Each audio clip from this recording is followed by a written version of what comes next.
All right, we're live. Welcome to episode 8 of the Pro Go Baduk Weiqi podcast. And I am Xiao Dai, and we have again Gaza. Gaza. All right.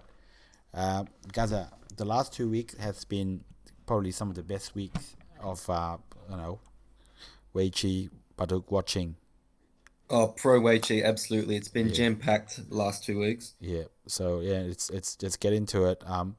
Now, we finished off the last podcast with Game 6 of the Hoban Cup, but they play actually 7 games in the first stage, right?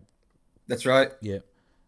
So just a reminder where we're up to in the Hoban Cup. So we had Wei Ming of China play Nakamura Sumire game 1, right? That was a big one, and then Wu Yiming decides to go on a 5 game winning streak. So she defeated Lee Soju, Suzuki Ayumi, and Hyu Seo-hun, and Xie Yiming of Japan, and then she ended up losing to Kim Cheayoung of That's Korea. right. Yep. So that was game 6 when Wu got defeated, and then Kim Cheayoung was gonna face Japan's I would say maybe number 1 player, definitely 1 or 2, Fujisawa Rina. That's game 7. I think she's the number one player in Japan. Right. Yeah. And like, what do you want to anything you want to say about the game? So this is Fujisawa Arena here. That's Kim. Well, so the game was played on Saturday. Yeah. It was a it was hard to tell who was winning Right. for most of the game. Yeah. The AI said that Kim Chi-young was actually ahead for the majority of it, but Right. um yeah, in the end, I think she just made a couple of um, big mistakes Yeah. in, I think, around move 150. Yeah. Yeah. I don't really understand why. Um, Right. I I watched the pro commentary. If I remember correctly, what had happened was that when Fujisawa Arena played here, I believe at this point Black was still behind. So Black is Fujisawa Arena, and so I mean, what it looks like was that this flag group here wasn't really alive. Um, so yeah, but you see how White didn't bother taking care of this group, and Black just decided to take Sente. yeah. And then White says, "Oh, how dare you take Sente against me?" So White play this and then play this. Well, I guess if you look at it now, like, this Black group is even more precarious, and I'm not really sure if White actually needed to kill his Black group to win, but I remember from the pro commentary that after Black lived here, right? Um, so basically, eventually Black just lived. There's then White is very behind. So yeah, so Black is alive by this point. Um, yeah. Yeah, So and then I think White lost her stones on the top left, right? right. Yeah. So these one probably were lost. Um, I think that's all I remember about the game. So, but for a long time during the game, it looked like Fujisawa Arena was just behind, but she ended up pulling through and winning this game. Yeah. So after this Black group alive, apparently, there's just not enough points for White. Of course, you see here, like, White could have had a chance to take care of this group. I believe, around here, like, White had a chance to take care of this group. Maybe like something like just play here. But White didn't do that and ended up. Probably White thought this was Sente against Black, but ended up, once after Black lived and captured these one, just too much for White. I think that's what happened. So would you say that Kim Chi-young sort of made the wrong choice in which stones to deal with? Yeah, yeah. I mean, she just I think she just gave up too much on the left here. So that's kind of what happened. Um, but it was a good game. I did enjoy watching the commentary about it. Yeah, Yeah. Again, I think all of those moves, especially from 150 onwards, would have been made yeah, when they had 1 minute per move. right, Do you know what I mean? yeah. So yeah, well, I mean, even before the beginning of the tournament, I mean, Japan was assessed to have the kind of the lowest chance of of winning the competition. So, but it it, it isn't so bad because Japan at least won one game and they might win more. So Yeah, yeah, they actually so they have two players left, and so do Korea. yeah, Um, China have four players left, and um, the next round, I think, has already been determined to be Fujisawa Arena versus Lee He. yeah. But that's not going to take place until, is it October or November? Yeah, it's one of the two. I think it's November. Yeah, Okay, um, so it's quite a way away. yeah, and that But will be another 7 games max, and that will conclude the whole Hoban Cup, the first Hoban Cup. And if I'm not wrong, that that Hoban Cup second stage happens right after the Nongshim Cup first stage. That might be the case actually. So I think they're in the same month. I'm not sure which one's first, yeah, actually. I can't remember which one. So we could be whichever way it is, we could be in for quite a treat in November when this starts. So um yeah. Yeah. So anyway, just looking at the ratings, Fujisawa Arena definitely has a chance against Lee He. So yeah, so let's I'm looking forward to this to see what Japan can Yeah, do. but it is a long way away, and as we've seen, our form can change Yeah, rapidly. yeah, yeah. That's for sure. All right, so that's Hoban Cup for you. So let's move on to the next one, which is uh the next big thing, which happens to be the LG Cup, wasn't it? Oh yeah, and Oh, this that was is that was this huge. is a big tournament. This is It's one huge. of the world majors, Yeah, um, and everyone wants to win this. yeah, yeah.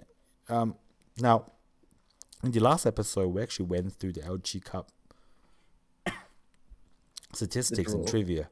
So for Oh those yeah, who are interested, they should go back to the previous episode and check out when we discuss this. Some I very have a new bit interesting. of trivia for you. Yeah, what is it? Um, so this wasn't in the statistics and trivia, so this is a podcast exclusive. But Yeah, exclusive. All right. the most tournaments that the most LG Cups that a player has competed in without losing their first game Yeah. is six by Shin Jinseo. Oh wow. Actually, that's now seven because well, actually, I shouldn't spoil it. Um, Yeah. But but it's six, not including this LG Cup. yeah. And the record for Japanese players is four by Kono Rin. Oh, Connor Rin. Good old Connor Rin. Yeah, he's competed in four LG Cups. He won his opening game every single time. Pretty impressive. Yep. I think that's almost as impressive as him challenging for the Kisei twice in a row. I mean, Okay. it's kind of like okay. So I think we did have a special episode of the podcast where we went through the predictions. That was Well, we that's went through the predictions. We did go through the predictions at the end of the last podcast, and then we had a special podcast for the round of 16. all right. That's right. So let's go straight into the day one results, shall we? Yeah, I, so just a quick reminder, day one and two is the first round. So that is the 16 players that are in the round of 24. yep, Um, they play each other. yep, And the other eight players are seeds. They don't compete in the first round. That's right. They get a bye. Yeah. So I believe day 1 and day 2 are round 24. So Yep. basically, I think in day 1 is 5 games, so 10 players, and 5 are eliminated. Yep. That's right. So, I guess one of the biggest ones Yep. was Guzi Hao versus Kim Ji Sok. Yep. So let's try to find Gu Zihao on the chart here. So Yeah. so Kim Ji Sok is here, Gu Zihao is here. The winner is meant to face Ding Hao. Yep. These are both two former Samsung Cup champions. Yep. I predicted Guzi Hao to win this one. Yep. But Kim Ji Sok, he did very well in Yosei, I think. Did very well in the end game, and he basically Guzi Hao made the last mistake. Right. I think it was a fairly close game throughout. Yep. And Kim Ji Sok only won by a couple of points. Yeah. So, I mean, Kim Ji Sok is still ranked very high in Korea. So, but it is still a little bit of an upset. Just not big enough of an upset, but a little bit of an upset for Kim to win it over Gu Zihao. And Kim was lucky because he didn't get drawn against Yang Dingxin. Well, actually, no, I made a mistake about Right. him winning by a few points. No, I remember this game now. He actually killed a massive dragon of Guzi Hao at the very end. I think there was a co fight involved. Yes, there was a co in the top right. Yep. So if you go to about move 240. Oh, yeah. Yeah, so this was where the game was won and lost. The next move. Yep. Ooh. Yeah, so that ended up not being a strong enough co-threat. So Guzi Hao threatened to kill White. the top right group. Right. And if you look at White's next move, ignored it. He just ignores it and fills in the co. Right. So now White's group is on the left is completely alive. Right? It can't really be killed. Yeah. And so then basically Kim Ji Sok is saying, okay, I don't think your move's strong enough. Now you have to kill it. So they make another, like, you have to kill my top right group now. So now they make another co. Yep.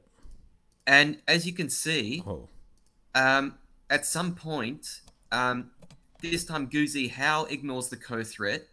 Yeah. But it was a mistake. I mean, the game was already lost anyway. Right.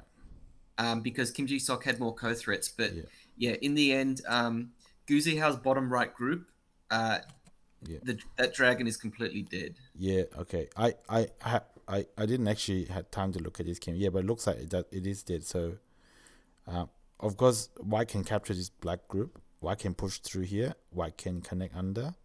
So there's no way for Black to make two eyes, I guess.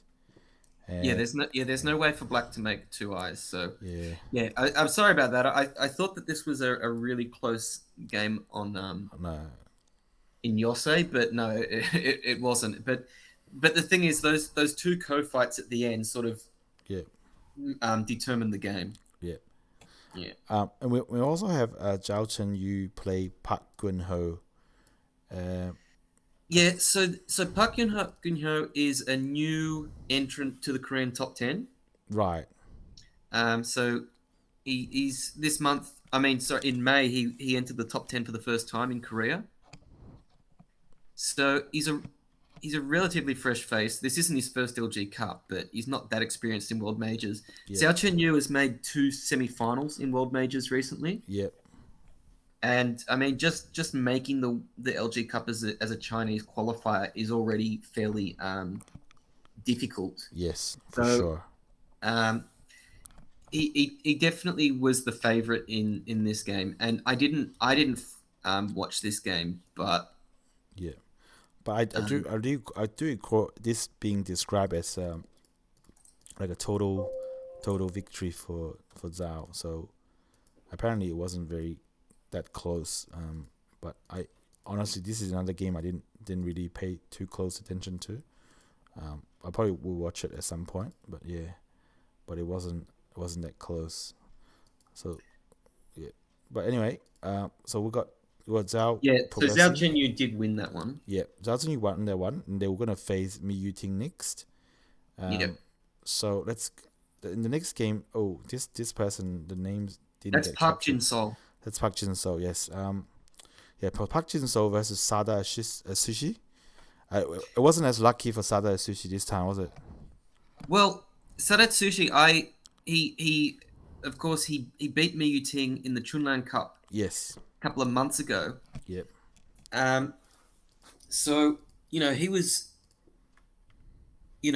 on a high. I think he lost in the next round, Yep. but still to beat someone like Miyu Ting is very impressive. And so I actually thought that he had a chance here. Yep. I actually tipped him to win this game Yep. against Park Jin Sol, but Yep. I think again I didn't follow this game super closely, but I think it was a fairly comprehensive win for Park Jin Sol. Yep. Yeah, I do remember this game was the Yeah, first to finish. I think this one was actually the first one to finish. Yeah, exactly. Yes, it was,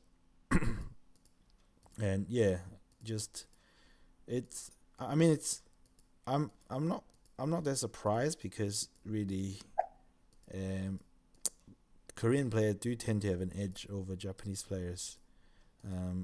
So it didn't really it didn't really work out. So yeah, so Sada Sushi is on at 137. Yeah, I think just pure, Sadatsushi is white. yeah, yeah. So it's just purely not enough points, I guess. Yeah, that's right. I did hear one podcaster talk about this game. He said, I guess one of the best qualities of Japanese players is that they tend to resign. At appropriate points. Just like not they don't try to wrangle every last bit of potential out of the game before they resign. They just go, okay, yeah, I'm not gonna make it. Just resign. So yeah, that's what happened here. Not really the surprise. So that's Park Jin-seo versus Sada Sushi, and the winner will play. Was it Yang Ding-shin? Yes, the winner will play Yang Ding-shin, which I don't think either of them, will really relish that much unless they really wanted to play someone strong. But yeah, it didn't really work out. So they will play Yang Ding-shin, and then Shiyue versus Shin Minjun. Yeah, so this was along with Guziha Kim Ji-sok, this was the other really anticipated game of day one. This time, it's two former LG Cup champions. Yes. Playing each other. So, yeah. So there were 6 LG Cup champions in this field. Yeah. So one of them's going to get eliminated on day one. Yeah. And yeah, this was a good game. It was just overall a good quality game. Yeah. I think Shiwei was according to AI, Shiwei, who was black, was ahead early in the game. Yeah. But Shin Minjun was patient, waited for some inaccurate moves, and then in the end game really took control of it. Yeah. Now,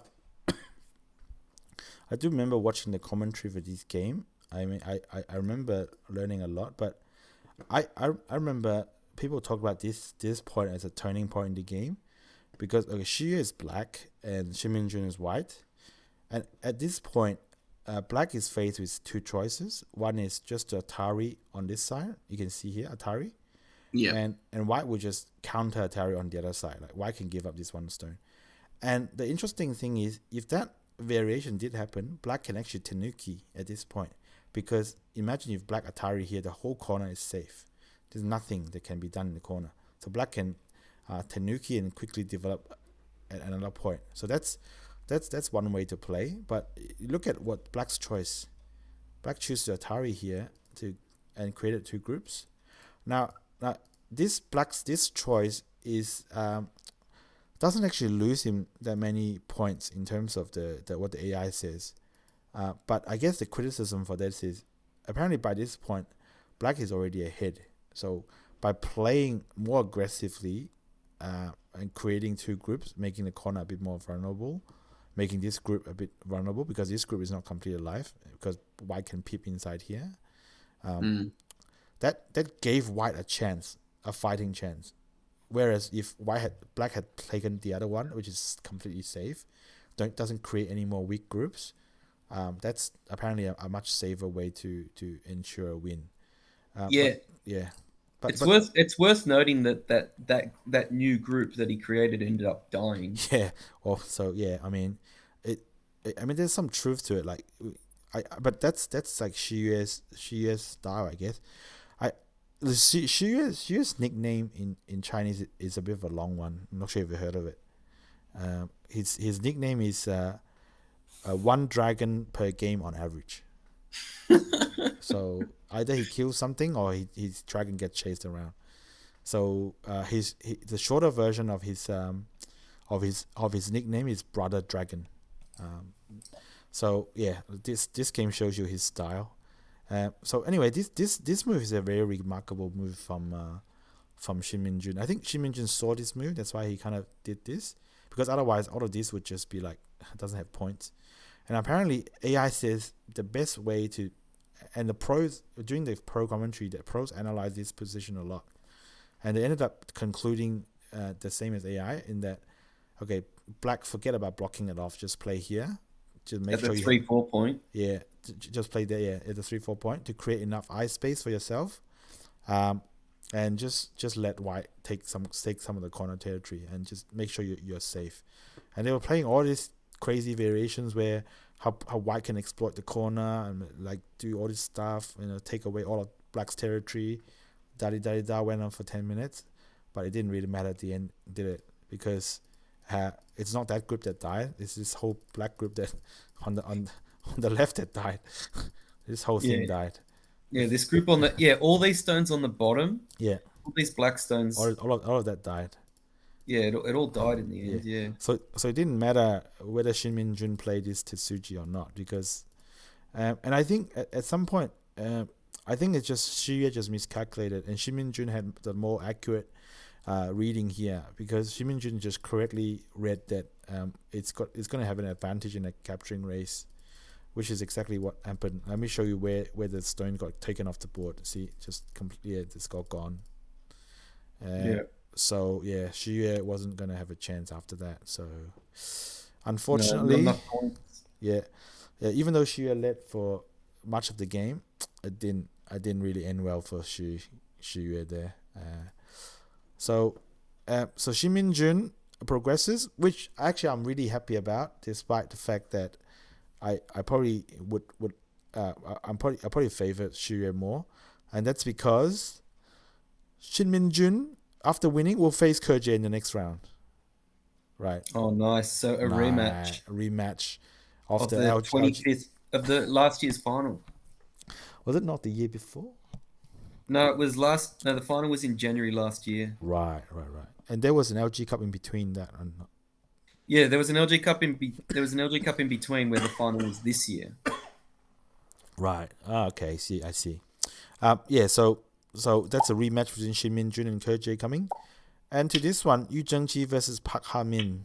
Again, looks like a big reversal. Yeah. There was I didn't follow this one either. There was a big mistake by Black. Right. And then eventually White made a similarly sized mistake. Yeah. I do remember. Let me see why I can remember this game. I didn't follow this game, nor did I go through the pro commentary for this one.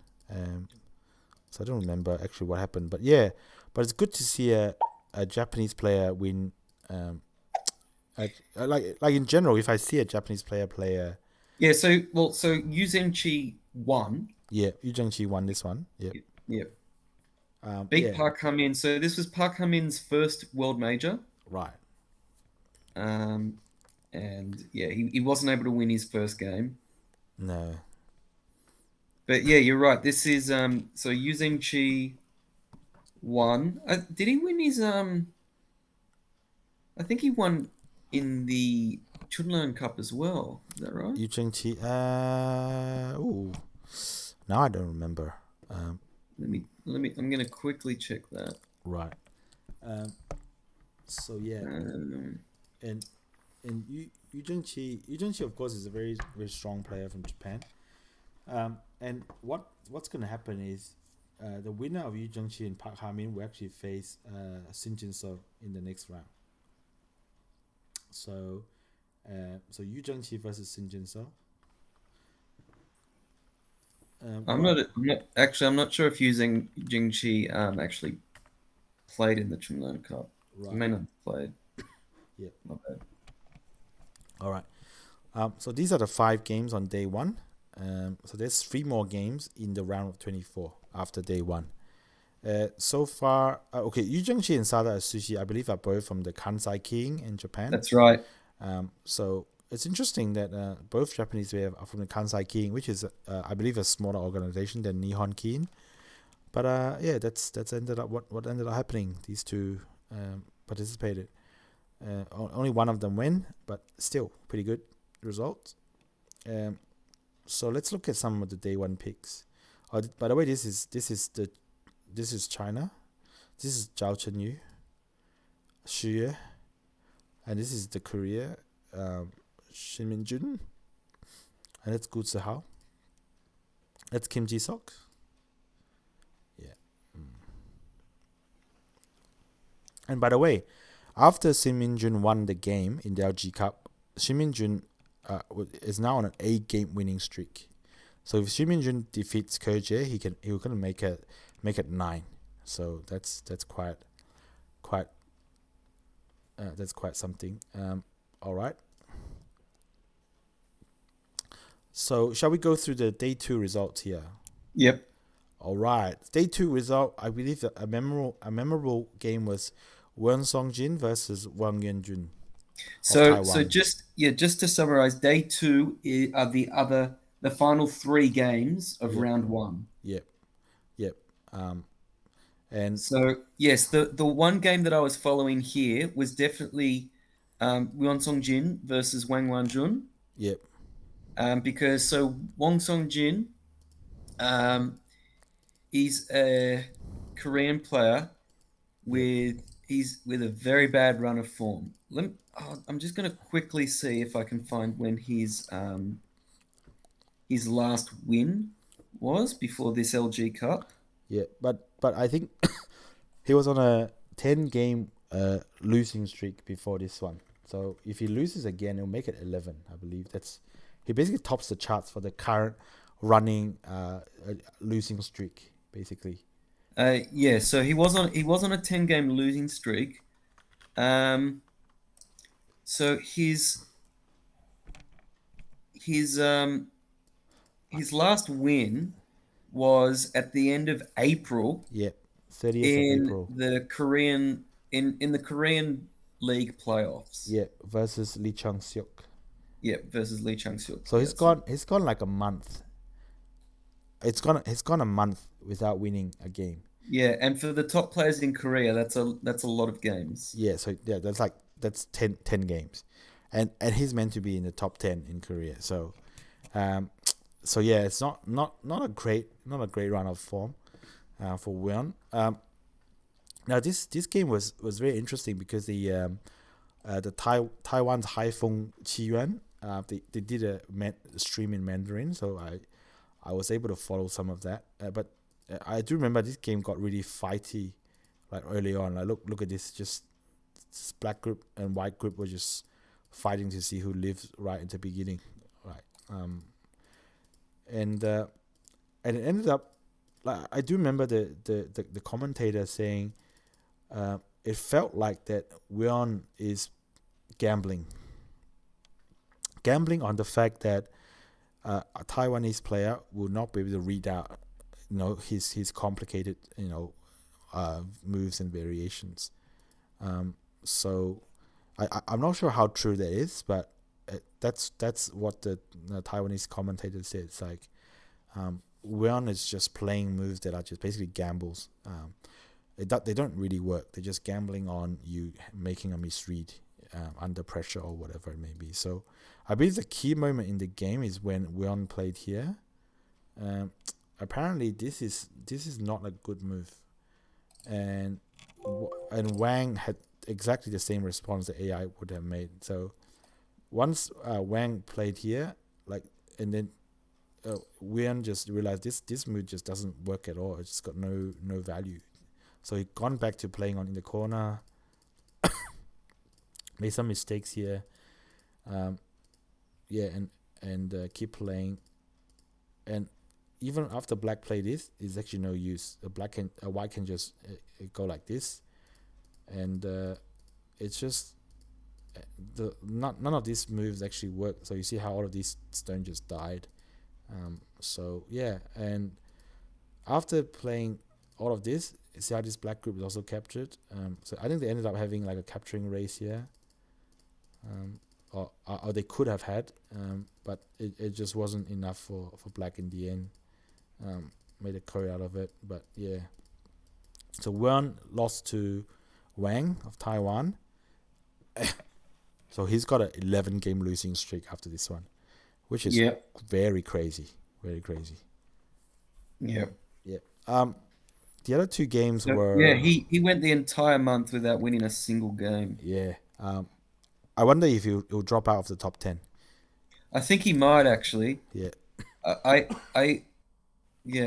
know a couple of details about I know who the top 4 are, but I don't know who the top 10 are at the moment. Right. So, well, it's June, so it should be released very soon.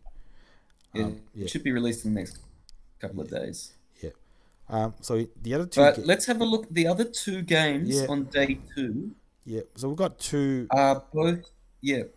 You go. Like I was gonna say that it's both of them were like Korean games. So like Korean. That's right. All the players both players were Korean in these other 2 games. Right.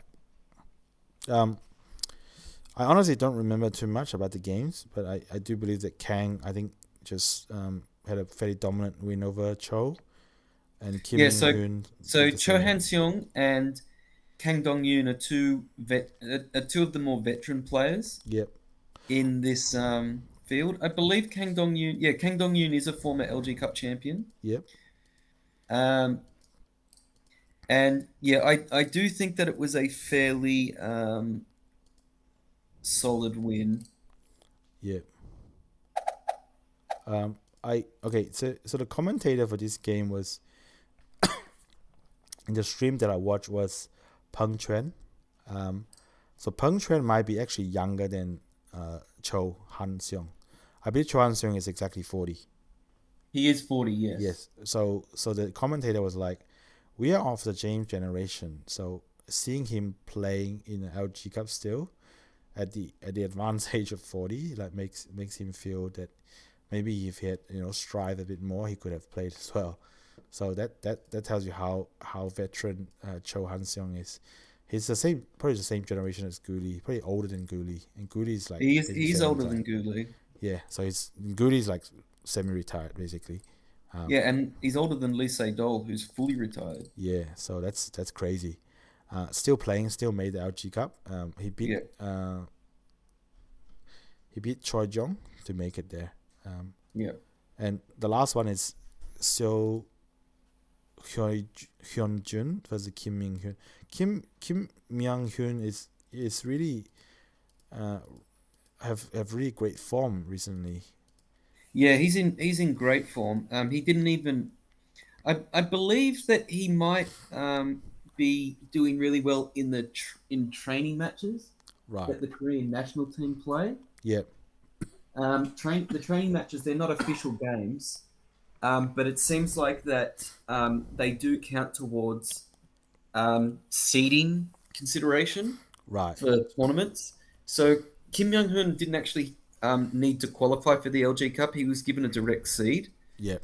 So that might have been because of his performance in the national team training games. I'm not sure. Yeah. But he also recently beat Shin Jinseo in the Weiqi Construction Cup. Yep. So, and he's won over 80% of his games this year. Right. So, yeah, he is you know really a hot commodity right now in Korean Baduk. Yep. And yeah, this game, I think Seo Hyun-jun was a little bit ahead early, but Right. in the end, Kim Myung-hun prevailed fairly easily. Yep. So yeah, I think only took 158 moves to finish this game. Yeah, it looks like this black group here is dead. Yeah, I didn't follow this game. The only game I followed on day two was Won Song Jin Wang Wanjun. Yeah, same here. So, um, all right. So that basically means the round of 16 players are confirmed. And we're gonna just quickly go over the pairings before we go into the results. So as we mentioned, we did a like a short episode where we talked about our predictions. Who did you predict in the Shibano versus Wang Yuanjun So matchup? I think I predicted Wang. No, I think I predicted Shibano for this one. Yeah, yeah. So yeah, so we'll find out very soon how that went, and then of course we have this most anticipated pairing, Kerja versus Shin Minjun. Yep. Let's just say that their game is basically epic. Epic. It's worth the wait. And then we got Mi Yu Ting versus Zhao Chen Yu. Okay, and we got Ding Hao versus Kim Ji Sok, Park Jun Hwan versus Kang Dong Yun, Byun Sang Il versus Kim Min Hyun, Sun Jin So versus Yu Cheng Chi, Yang Ding Shin versus Park Jin So. So okay, so let's go to day 3, which is round of 16. So I think there were again. So these are the five players that won on day one. Yep. Their games are the ones that are played on day three. So there are 5 games on day three. Yep. And so we have Kim Ji Sok versus Ding Hao here. So this one was a heavily anticipated game because Kim Ji Sok, Yep. of course, a very consistent Korean player. Yep. He's capable of beating anyone not named Yang Dingxing. Yeah. Um, Yeah. and Ding Hao, he's a former Chinese number 2 2. and he looked to be on track to be the next Chinese player to sort of overtake Koje. Yeah. But in the last couple of months, as we've discussed on this podcast, he's had a dreadful run of form, like Yeah. similar to Won Song Jin's, Yeah. where he missed Asian Games qualification and lost in the first round of at least 3 tournaments. Yeah. So he got seeded into the round of 16 for this LG Cup. So this is his first game in this LG Cup. Yeah. He also doesn't have a good track record at majors. He's yet to make a semi-final in a world major. Yeah. I believe his best so far is round of 16. Yeah, I'm not sure what his best is, but all I know is that he's never made a semi-final. Yeah. Yeah. And I guess this is another opportunity for him to finally get some form. Yeah. Yeah. So in this game, there are some very interesting things. I do remember following this game and also watching the pro commentary, and so because Ding Hao has such a poor run of form, people weren't really. Personally, I wasn't expecting Ding to do so well. Like I was like, maybe okay, if Ding lost this, it wouldn't really surprise me. But Ding actually was in really good form in this game. He played really well. Like for example, in this local area, like not normally you would just block in the corner or Atari or whatever, but Ding chose this move, which is to take the corner. Now normally this isn't really that good for white because when black Atari is here, this usually is captured in a ladder. But notice this white stone here. So the black can't capture this in a ladder. So the commentator was saying how smart was it was for Ding to choose this particular Joseki in this particular situation because it just works out so well for white. So when white played here, notice how black is now in two groups, right? So black Right. fell behind really early, like after this, and white even Atari'd here to connect the two groups because black actually can't run. If black runs, white Atari, and and black cannot run anymore. So white can actually connect these two groups. So these two groups are actually connected. This black group doesn't even have one eye. There's another black group outside just facing this wall so closely.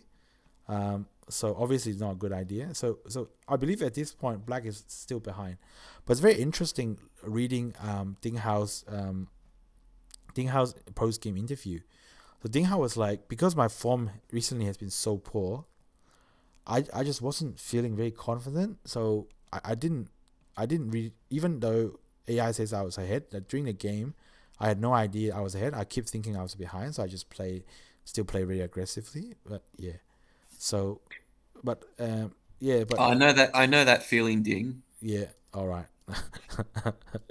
but anyway, it basically black was basically behind after this first exchange, first corner. And then Ding cuts him off as well. So this black group doesn't even have one single eye at the moment, and this is another black group here. So it wasn't a good one for Kim Ji-sok. But credit to Kim, I think he did come back at some point. Like you see how black just had to live. The way he lived was to give up this black stone to make white stronger, so he can get this Atari and Zente. Just really painful stuff for black. So just keep playing. I think in this local area, apparently Kim played pretty well. As he cut white off and all of that stuff, but basically it just wasn't enough in the end for Kim. So it's I guess they called it a total victory for Ding as well. So Ding just really gave it to Kim. Ding played really well. It looks like he's found his form, and hopefully he can get more confidence. Yeah. Do you don't think it's a bit early to say he's found his form and just won? Well, I think that this game was. I think this was a very impressive game by Ding. Yeah. At the very I'm not sure if he will continue this because obviously, the next round of the LG Cup isn't for several months, but he hasn't played like this in his last 15 games. Yeah.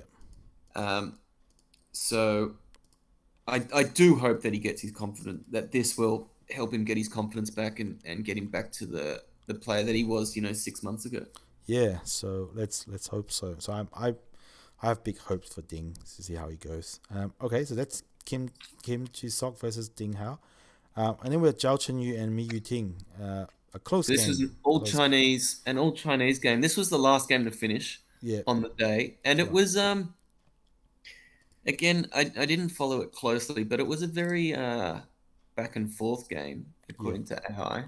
Right. Zhao Chenyu was definitely ahead after the first 100 or so moves. Yeah. I'm not sure if Mi Yuting had a group in trouble or something like that. I do remember the game got really fighty really early on. Like, there was a huge fight that broke out. I do remember Zhao Chenyu was ahead for quite a bit of the game until Mi Yuting came back to win this by 2.5 points. I'm yet to finish watching the pro commentary for this, so I'm looking forward to watching it. So yeah, Mi Yuting ended up winning this one, which is good for Mi Yuting. So I believe you might have tipped Zhao Chenyu for this one. No, I think I tipped Mi Yuting for this one. All right. Yep. So I think I tipped. I thought it was going to be. I thought that one was going to be the hardest one to pick. Yeah. I believe, but I think I still tipped Mi Yuting. Yeah, but yeah, Mi Yuting did prevail at the end. It was a relatively big reversal. And now let's talk about Park Jinseo and Yang Ding-shin and leave Kerjie and Shin Minjun last. Now, what? Well, do you remember? This is the third game we're covering. Yeah. So do you remember much about this Yang Dingshin versus Park Jin Um, So game? well, I think I remember in our special podcast that I said quite harshly that I think I felt that Park Jin-sol was basically just making up the numbers, Yeah. and not to brag or anything, but he didn't really prove me wrong. Right. Yeah. He didn't it wasn't a complete disaster, but I don't think Young was ever really behind in the Right. game. Yeah. I mean, talking about complete disasters, I just as a preview, we might see one very soon in this Oh tournament. yeah, this was definitely not Yeah. No, this was the worst effort in this round of the LG Cup. no. Let's say that. Yeah. Let's put it this way. But I do remember watching the post game interview. Yang Dingshin basically said he felt that the opponent played pretty well until at some point there was a code and he lost some groups, and he decided to play chaotically and messed up, right? So I do remember reading the commentary for this. It says that Yang Dingshin was basically it's a total victory again for Yang Dingshin. It wasn't that close in the end. It didn't feel like Park Jin So was ever gonna win this one. So yeah, so it's good. Hopefully we'll see another Yang good performances from Yang. He can make the make more progress in the LG Well, Cup. yeah. So he was in the final of the last LG Cup. So Yes, he I hope lost 2-0. yeah, he's trying to go one further. Yeah, and Yang has won an international before. Yeah, he's won the LG Cup before. Yeah, exactly. So, So and he might have come in the LG Cup. Oh no, he might have came second in the Samsung Cup and also came second in the Samsung Cup as well. So let's look at the next game, which is Shin Jinseo versus Yu Zhengqi. yeah, Again, this was a big reversal, but this was a crazy game. yeah, it's a crazy game. Now let's see if we can skip ahead to the crazy parts of the game. So Shin Jinseo was black, Yep. Yu Zhengqi was white, and another bit of a preview. From the records I can see, Shin Jinseo hasn't lost to a Japanese player Yep. in 8 years, Yep. and I think he's got a 20+ game win streak against Japanese players. Yep. Which is crazy. Yeah. So I think there's a few notable moves in this game. Like firstly, this one. Apparently, this is the best move to prevent White from getting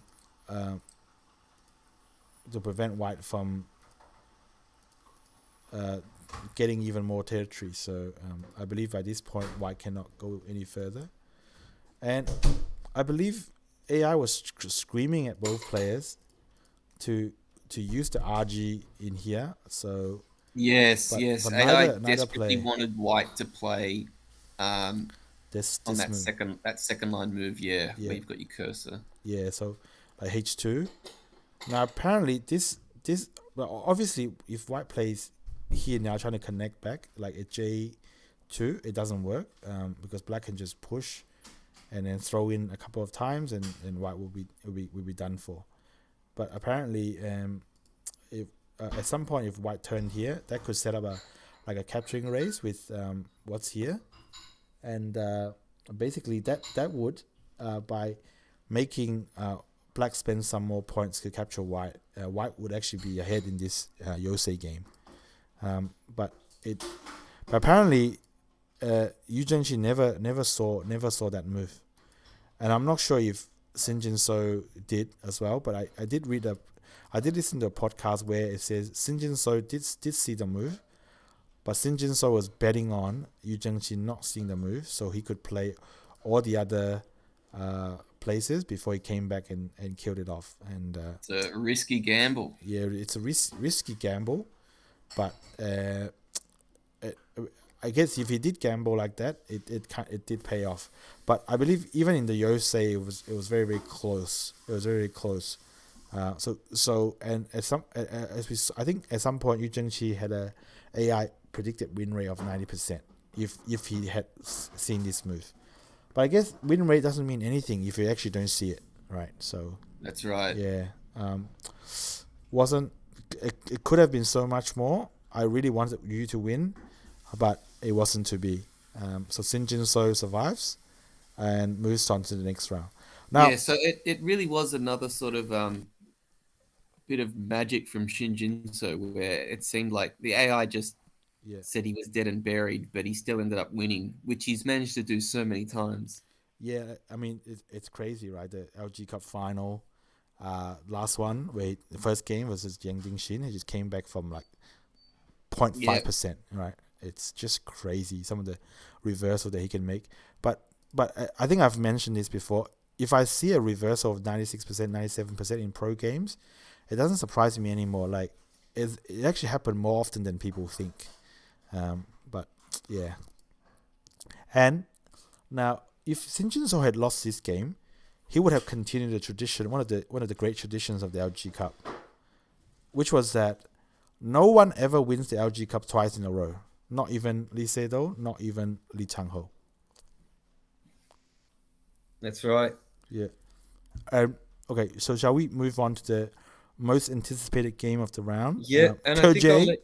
I think I'll let you do this one because I admittedly didn't watch the game that closely. I was focused on the Shinjinso game. All So right. I'll let you take control here. All right. Okay. So of course, this was the most anticipated game of the round, and it was pretty crazy. Okay. Firstly, Koje made a 3-3. All right, it's the first move. So I don't know that might be a signal to Minjun that from Koje that hey, I've researched this, and let's see what happens. So it was quite okay until this point. Yeah, actually, you know what? Let me actually show you properly this game, because this game was quite was quite interesting. Let me see if I can bring up my trusty Sabaki. I'm actually going to load this game, right? I'm going to show you this game. Now, it got relatively fighty at this point. So obviously, Black is trying to attack this white group here. So it got cut off. Now, apparently, this move was a mistake by Koje.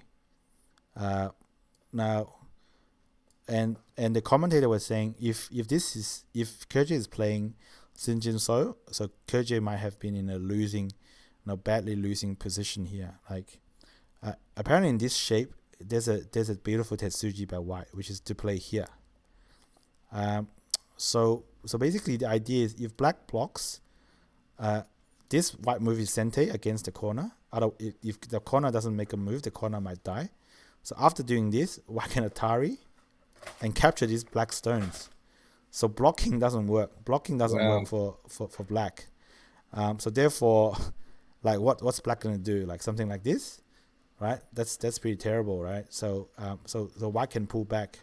Now, so why is this a Tetsuji? So imagine if White played here and then Atari and then play here, or maybe not Atari and played here now.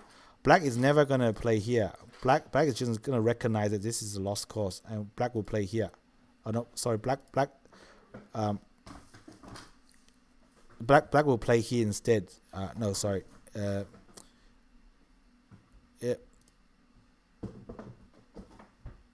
Black will play here instead if White played this move now. Like Black would not try to block or play there. Like this is capture these two stones. So this is just the perfect moment. That was a perfect moment for White to play the Tetsuji. But Shin just didn't see this move. But apparently if Shin has seen this move, Shin would be like I believe somewhere around 80% already. So that was quite a Tetsuji there. I think both Koje and Shin Minjun missed this. Otherwise, Shin Minjun ended up playing here anyway, but it's just too late by this point. Okay, now I believe at this point Shin Minjun lost another chance to take like a fairly decisive lead. Apparently, instead of connecting under, Shin should just play here. And the idea is when black Ataris, instead of connecting, why connection Atari here? This is crazy. Like, because black can't take. Now apparently black is dead. There's no way for black to escape. This is crazy, right? So therefore, I'm not sure, but I would have thought that a strong pro would be able to see this move, even though I maybe me not so much Atari. So when when white Atari, black actually can't take. So black has to play here. So and white can just, this is much better shape than connecting under because you capture a stone. So that's another chance that Shin Minjun had missed, right? And then much later on, Kerje had made a mistake here. Apparently, Kerje should just capture this one. So apparently capturing this one stone is Sente against this group. But anyway, Kerje didn't play and instead played here. And that's when Kerje fell behind. So Shin Minjun very, very accurately played here. He just played the AI move to remove all the RG in here. And Kerje played an interesting move, which is here. It works as a ladder, but also tries to attack this group. But really, I think most of the commentator would say that this white group is not so easy to attack. And then Shin Minjun just play here, keep playing, and this is when Kerje decides that, hey, you know what? I'm gonna come in and destroy your territory. And Kerje played really well here. He played quite a few like confounding moves, set a few traps for Shin Minjun. Like for example, at this point, actually Shin Minjun can't cut. But Shin Minjun obviously didn't fall for the trap cut. So play, and you know what? Kerje just plays so well in here. They end up having a group that's like basically alive inside white's territory, and he managed to cut off one of black's groups, one of white groups. This is a crazy result, right? Like just from this one invasion. Yeah, it's crazy. And apparently, Shin Minjun's mistake was not playing here, because that would prevent the cut. And I guess some commentator was saying that Shin Minjun was worried about this cut here, but apparently this cut doesn't work. White can just play it like this, and black cannot gain anything from here. So that was mistake number one. But I guess if without his mistake, Kerje would have gotten his cut and the game wouldn't have gotten as interesting as it did. Okay, so and then Shin Minjun tried to live. So Kerje played perfectly here. Now at this point, I was watching the Redmond stream and also watched some pro commentary from China. Now what they were both saying was that actually at this point black can just choose to live, like play here, white play here, and play here or something. And there's another eye in here somewhere. So yeah. So actually black could choose to live at this point, but instead black chose to play here to fight a ko. This move starts a ko, and this squeeze the eye out. Yeah, so now it's a ko for this white group, and that's what complicated everything. It's a very complicated ko. So AI says Kerje could actually give up this corner and just win this ko, and there will still be enough. But I find it really hard to assess. I don't know how someone could calculate, losing this group was actually good enough. If I can capture this group, it's just really hard. But so Kerje didn't give up the group. Now apparently, after fighting for the ko for a bit more, Kerje decides to finish off the ko when Shin Minjun used this as a ko threat.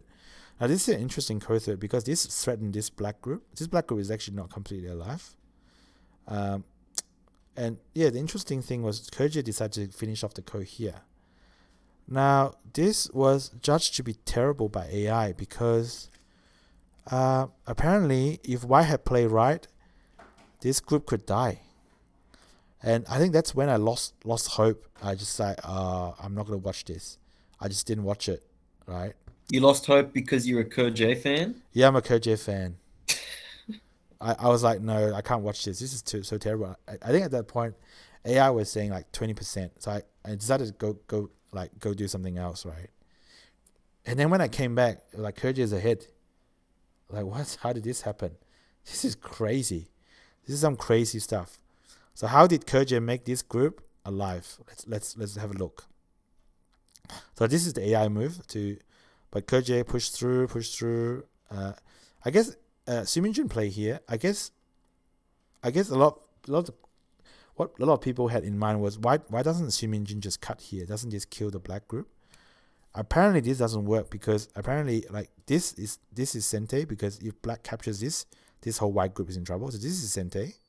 So maybe a better way to play is this, right? Same kind of concept. And after playing this, apparently this is, so when white captures this, black can play here. Black can just play here. Apparently this cut doesn't work because black can just Atari. You see, so actually black is totally connected once black connects here. Right. So that's the first trap. White actually can't cut. So Minjun played correctly. And then there's another one. So this threatens to cut off these two stones and also push through here. So that's two threats. Apparently, Minjun also chose to protect the right side. So, yep. So keep on going. I think it will get crazy very soon.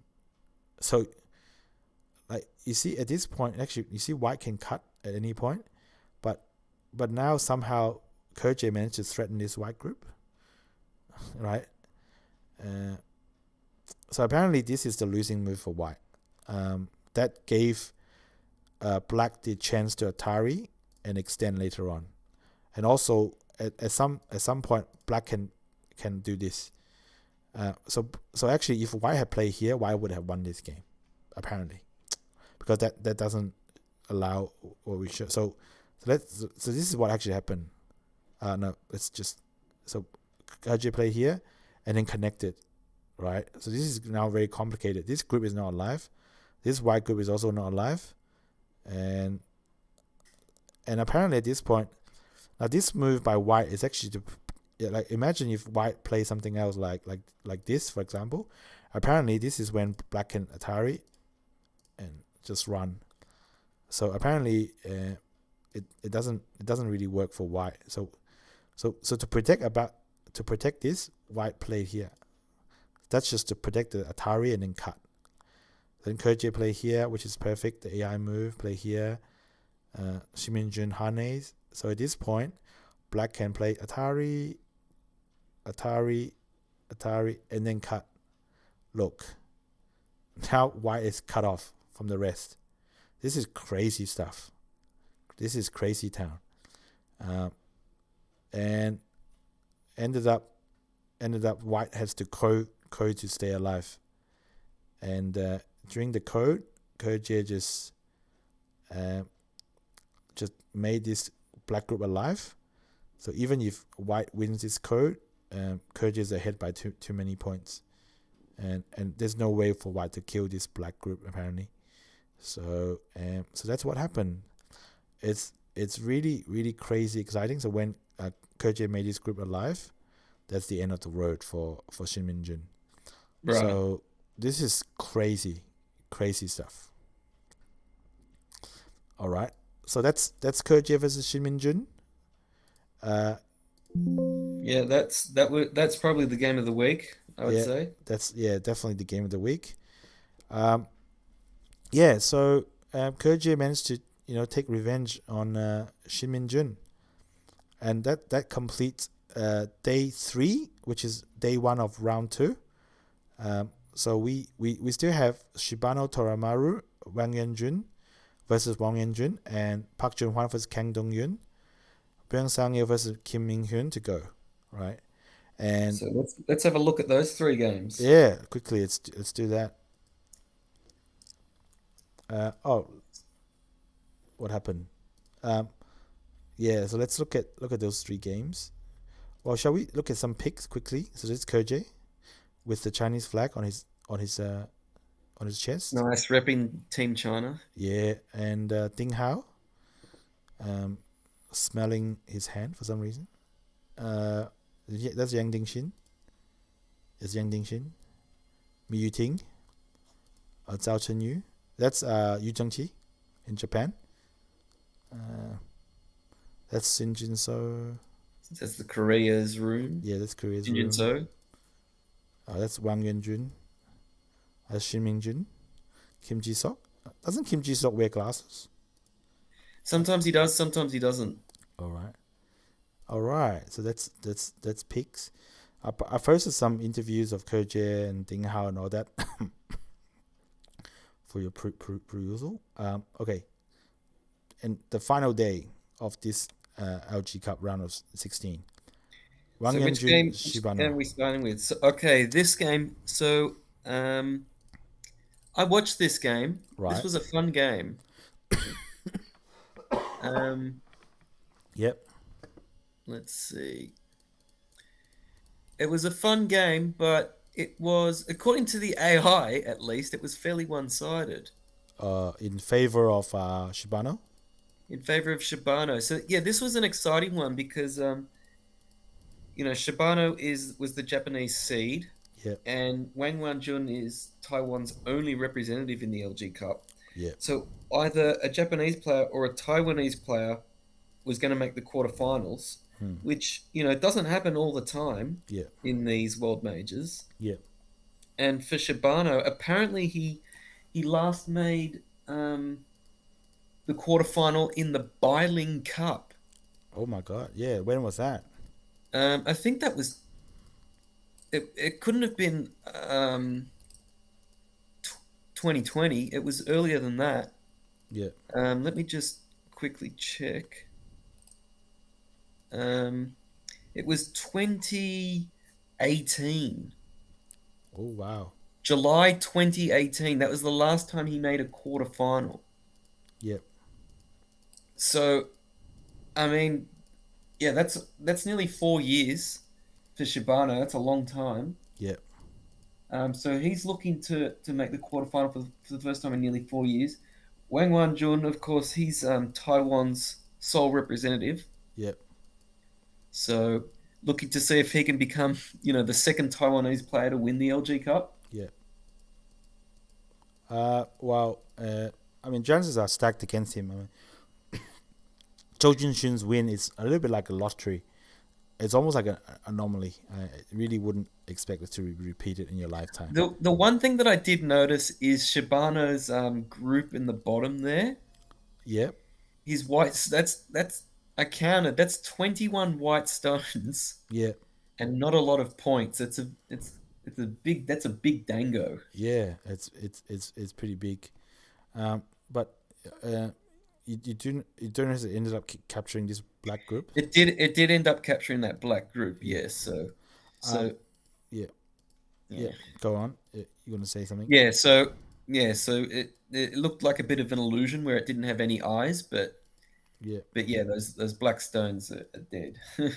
Now, I did watch the pro commentary in the pro summary by Ling Junyan of Taiwan. They were streaming in the Haifeng Cheayoung. One thing I did notice was that his explanation for why Wang lost his game was very, very technical. Now, it was so technical that apparently Wang just lost so many points in this local area. Apparently this white move is a very, very good Tetsuji. And to understand why, you really have to watch that video, like to have it explained, because it's very, very technical. And Wang ended up losing a lot of points here, over here, by not playing this move. At this point, apparently this move is gonna get black a lot of points. So again, a very technical explanation. And also here, apparently Wang was just too cute when Wang played here. Because apparently if Wang just made a tiger's mouth here, there's no way for White to make one move and fix his shape. So this move by Wang, it looks good, forces Ataris and all of that. But what is actually meant was that White just ended up spending only one move to have this beautiful shape. So there's another mistake by Wang. But yeah, ended up not doing so well. Like this tail, Wang has to fight a code to try and get it. So yeah, so good win for Japan. Good to see another Japanese player in the last 8. So yeah. So actually, Ichiriki Rio made the quarterfinals last year. Right. Of course, for reasons we'll soon discuss, he didn't compete in this LG Cup, but Shibano basically played in his place. Yep. And yeah, like I said, this is Shibano's first quarterfinal in almost 4 years. Yep. And yeah, hopefully he can prepare well for his quarterfinal match. Yep. And I think we should discuss the Kim Min-hyun versus Byung Sang-yu last. So let's talk about Park Jun-hwan versus Kang Dong-yoon. Anything you want to say about the game? So this game, so these are two best friends, actually. I think they're best friends. And they're two veteran players. I think they both have around 900 career wins each. Yep. As a pro. And their career record before this game was 11-9 in favor of Park Jun-hwan. So it's fairly close. Yep. And Park Jun-hwan has been, number 2 in Korea, like top 2 in Korea for maybe the last 15 or maybe the last 12 or so years. Wow, yep. Park Jun-hwan been second for 12 years? Top 2. Top 2, yes. He must have been first for quite a big chunk of that before Jinseo came on board. Yes, he's now number 2 in Korea. Yeah. But he's recently had a fairly not so good run of form. I think he lost in the Chunlan Cup. I'll just quickly check. He lost to Li Weiqi in a tense game. Right. Yeah. So he lost in the Chunlan Cup. He almost failed to retain his seed in the Korea's strongest league. Yep. So he didn't win that, which he was expected to win. Yes. And yep. Almost lost his seeds. Almost got relegated. Yeah. And he recently lost to Kang Dong-yoon in the Weiqi Construction Cup, which is a much differently structured game in terms of the time control. Yep. But still, it was a loss to Kang Dong-yoon. Yep. And there was every chance that Kang Dong-yoon could cause the upset here. He has been in relatively good form this year. Mm-hmm. I think he's undefeated in the Construction Cup, although he did end up getting relegated for the Korean Strongest League, losing to Lee Chang-seok. Yeah. But still, he obviously won his first round game. Yeah. Against Cho Han-seung, and this game he also had a really good really solid performance. Yep, and basically on paper, Park Jun-hwan is still second in terms of the Korean players in terms of the ranking. Yes, he's number 2 in Korea. Yes. Now, if you recall, Kang Dong-yoon was the wild card. Yes, he was the wild card for this tournament. That's right. So therefore, it kind of did backfire a little bit on the Korean side, didn't it? Well, I'm not sure if you could say that. Obviously, the result is that Kang Dong-yoon did win. But I don't think the Korean organizers, are picking wild cards to help their top players get further in the tournament. They're trying to pick, the best, the strongest players to participate. And I think that Kang Dong-yoon was a solid choice for the wild card. The only other player that I thought could have been selected was Lee Chang-seok. Yeah. as the wild card, and they Yeah, picked Kang Dong Yoon. And to be honest, I think he deserved to win. I think he, yeah, I think that this wasn't, you know, Park Chun Wan. He lost to Li Wei Ching in the Chunlan Cup. There's no reason to think that if he was playing someone other than Kang Dong Yoon, he yeah, would find it easier. yeah, sure. And yeah, it's again we don't know who's going to be the stronger player come November when the quarterfinals are being played Yeah, as well. yeah. Well, okay. The timing of the LG Cup is a little bit odd. If if I remember correctly, I looked at the calendar, and Samsung Cup is gonna be played in somewhere in October, November, kind of thing. And the Samsung Cup is gonna finish like every round from round of 32 to final before the LG Cup final starts. So the LG Cup starts earlier than Samsung Cup, but finishes later. Well, the Samsung Cup is quite unique in that it's basically played. The entire tournament is played over a 2 week period, Yeah, which seems normal for most sports to have their world championships, take place all at once. yeah, But in Baduk, that's usually not the case. There's really the Samsung Cup, and that's it. The Chunnan Cup is played over.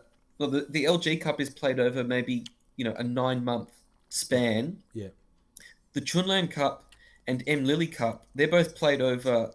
Their time span is sometimes 12 months or more. yeah, Um, I yeah. think the Chuzhou Lanka Cup, the proposed new international tournament, is going to be similar to the Samsung Cup in that it's all played at once. Right. But that tournament's yet to take place, Yeah, so we don't know. But yeah, it is interesting. I think it really is a good thing to have this variety because in a tournament like the Samsung Cup that's all played at once, that'll favor players who can have a really high peak, right. who can play really strong for a certain period of time. Where other tournaments like the LG Cup, you need to be consistent. You need Yeah, to be able to win sort of any time in the season. yeah. And I think that's kind of worked against Kerche when he lost to Shin Minjun. So I do believe that when they when it's decided that Kerche and Shin Minjun was going to play in the final, they then had it's huge break, and Kerche just beat Byung Sang Yu in the semifinals. It was in great form, and then Shin Minjun and Kerche played again in the Ja League, and Kerche beat Shin Minjun. So Kerche was still in great form, but come February, this Kerche just lost all his form. It just wasn't playing well, and it lost the final to Shin Min-jun. So I think you're right that this kind of variety do tend to can bring out some interesting results. But with that detour, let's look at for me the game of the round. Kim Min Hyun versus Byung Sang Yo.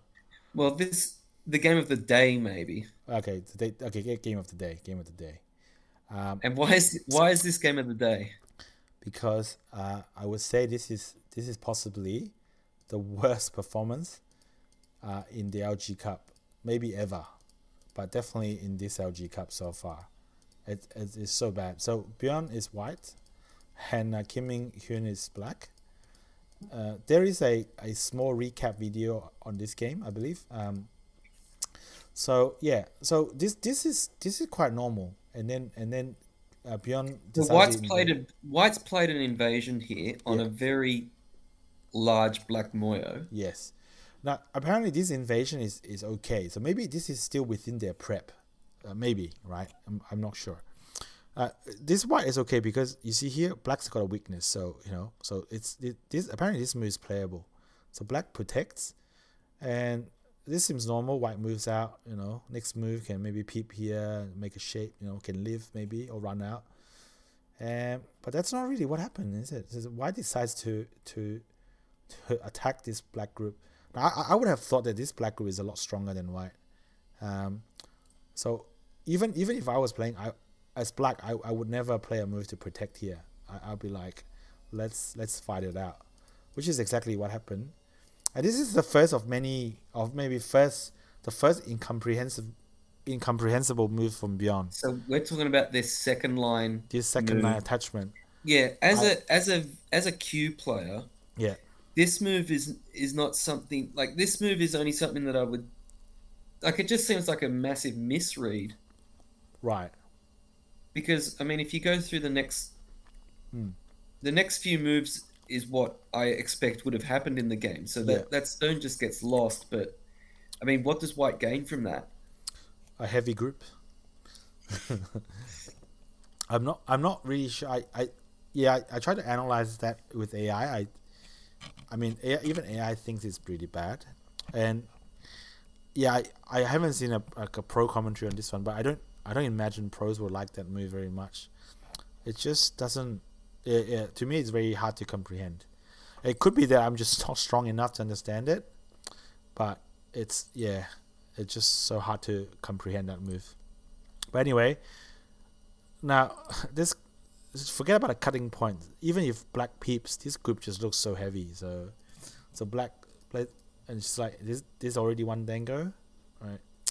Still not alive, no eyes, nothing. Keep playing. Cuts. Apparently this move was a huge mistake, and I think the suggestion should be that White should move out and just give up this tail.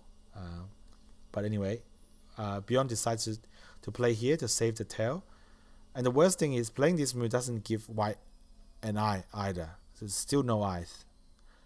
Obvious. The next move for Black is obvious. Just pull out. All right. So,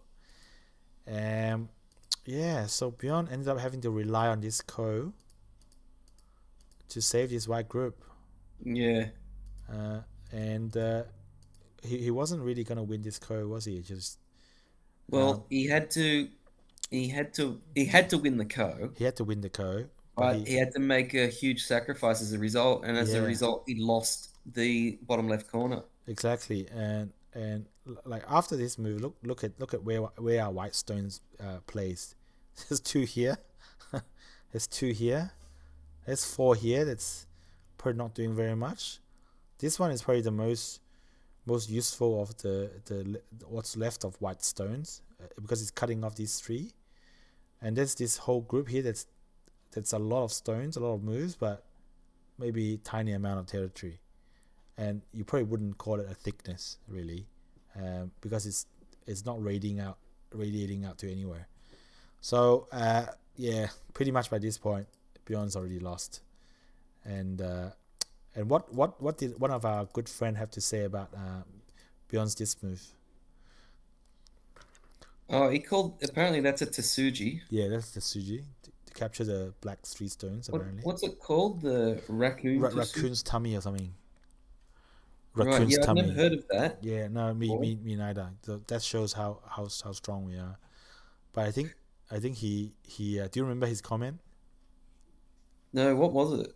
He said, it's very nice of Beyond to show us this Tetsuji, show a Oh, beginner how to play, despite being owned. Yeah, so that's what he said, and this Tetsuji is probably as good as it got for Beyond in this game. Yeah.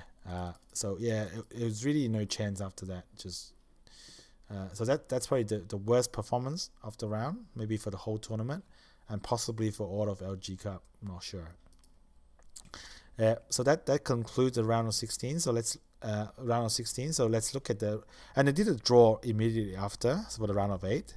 So we're looking at in the round of 8, we're looking at Kerjae versus Kang Dong-yun, Mi Yuting versus Shin Jinseo, Ding Hao versus Kim Myung-hoon, Yang Ding-shin versus Shibano. yeah. So just a quick caveat here. The draw is every time they do a redraw, they ensure that if possible, Yeah. players from the same region don't play each other. So in this case, there were 4 Chinese players, so they made sure that all 4 Chinese players were in different games. Right. And once they did that, then they just so they drew the 4 Chinese players first to assign them to different games, Yeah. and then they drew the other 4 players. Yeah. So this I don't think there's really any point trying to predict who's going to win these games because they are being played in November. Yeah. But I think Shin Jinseo, I don't think he would mind drawing Miyu Ting. Yeah. Kojang is obviously always a massive threat. Mm-hmm. Yang Dingxing, um, you know, well, yeah, obviously he beat Yang Dingjing in the final, but Yang Dingjing almost won game one. Yeah. And Ding Hao, I mean, if he gets back to form, he's also very strong. Yeah. Miyu Ting is perhaps, I mean, on paper could be his easiest opponent out of those four, but none of them are easy. No, I I think will they say are. that much. Yeah. Yeah. So yeah. So I guess in some way this is still Sinjin's tournament to lose. He is the favorite at 43%, according to the simulation. But and also looking forward to the Miyu Ting versus Jinseo game because obviously they played the last Longshim Cup, and Miyu Ting was leading for much of the game, and then Jinseo just powered right back in game one, and they ended up having to replay the game because of the Because of a software glitch, yeah. yeah, supposedly, and they couldn't really decide who was doing what. Yeah, I will say for me, the game I'm personally most looking forward to is Ding Hao versus Kim Young Hoon. Yep. Ding Hao, if he can get back, onto the the level of growth he was on last year, Yeah. could be, you know, will be super strong. And Kim Young Hoon seems to, definitely be a player to watch in the Korean scene. Yeah. And hopefully he'll keep getting better and better, and then by November it'll be a cracker of a game. Yeah, and don't forget Shibano. I mean, he's got a decent chance of winning this. He could do it. I don't particularly agree with you, but I will be. Of course, um, it would be great to see a Japanese player in the semi-final. Yep. But I think it's going to be tough. Yeah. All right. So that concludes the coverage of the LG Cup, and let's look at some more picks before we move on to the final topic of the day. Yes. So this is Wang Yuanjun. Now, okay, even if it's played in Taiwan, it looks like they have to send 2 reps to just watch over Wang. I believe both reps are sent from Korea. I'm not 100% sure, but I believe that's the case. And of course, in Korea, they have all the cameras on there. Now, it's really interesting here. Notice how this is the draw, when the draw happened. Notice how when they did the draw, the players' names were in Chinese. Yep. And apparently, this caused a little bit of an uproar in the Korea cybersphere. Apparently, there's a lot of the Korean fans was commenting about how the draw should be done in Korean and not done in Chinese characters, because this is a Korean competition, and there's debates on both sides, but it's quite interesting that even things like this could cause a little bit of a discussion uproar in the online space. I have to be honest, I am confused as to why the draw is done in Chinese when it's a Korean tournament. I'm also not sure. I suspect could it be that because, well, even if most Koreans are written in Hangul these days, apparently a lot of Korean people's names actually do have a Chinese character equivalent. So for example, Shin Jinseo's name could be written in Hangul, but it can also be written in Hanja. That's my understanding. So therefore, even if a Korean sees their name in Chinese, they will still recognize it. Okay. And of course, Chinese use Chinese characters, Japanese use kanji. So theoretically, if you look at the three major countries, China, Korea, and Japan, theoretically they could all understand this. So therefore, this is probably the most common one. But it is a little bit yeah. I'm not 100% sure why they did it like that, but that's my guess. Yeah. But so that's what it is. The draw did happen using Chinese characters in kanji, or as they call it in Japanese. So which supposedly everyone there could probably understand to some extent. But yeah, so that's it. That's the LG Cup. Shall we move on to, or maybe shall we move on to, actually maybe it's the second final topic. Shall we move to the Honinbo? Well, yes, I was wondering. So as a segue, Yeah, why were Iyama Yuta and Ichiriki Ryo, two of Japan's top players, not participating in the LG Cup? I believe it's because was it on day two of the round two? That's when they no, that's when they started to play in the Honinbo game 3.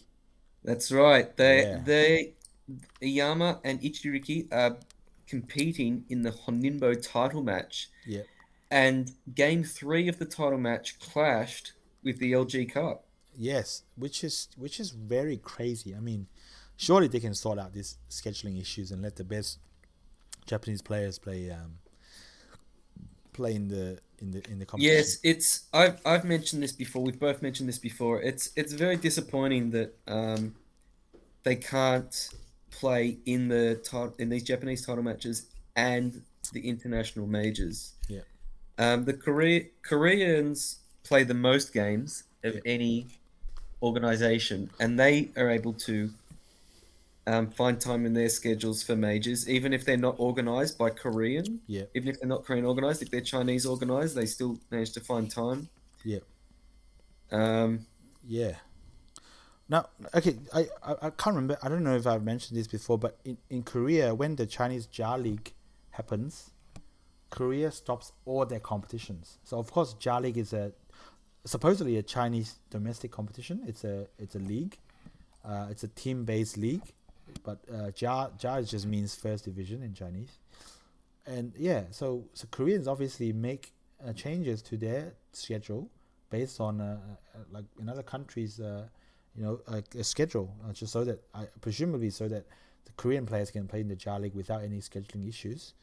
So it's very disappointing that Japan don't do that.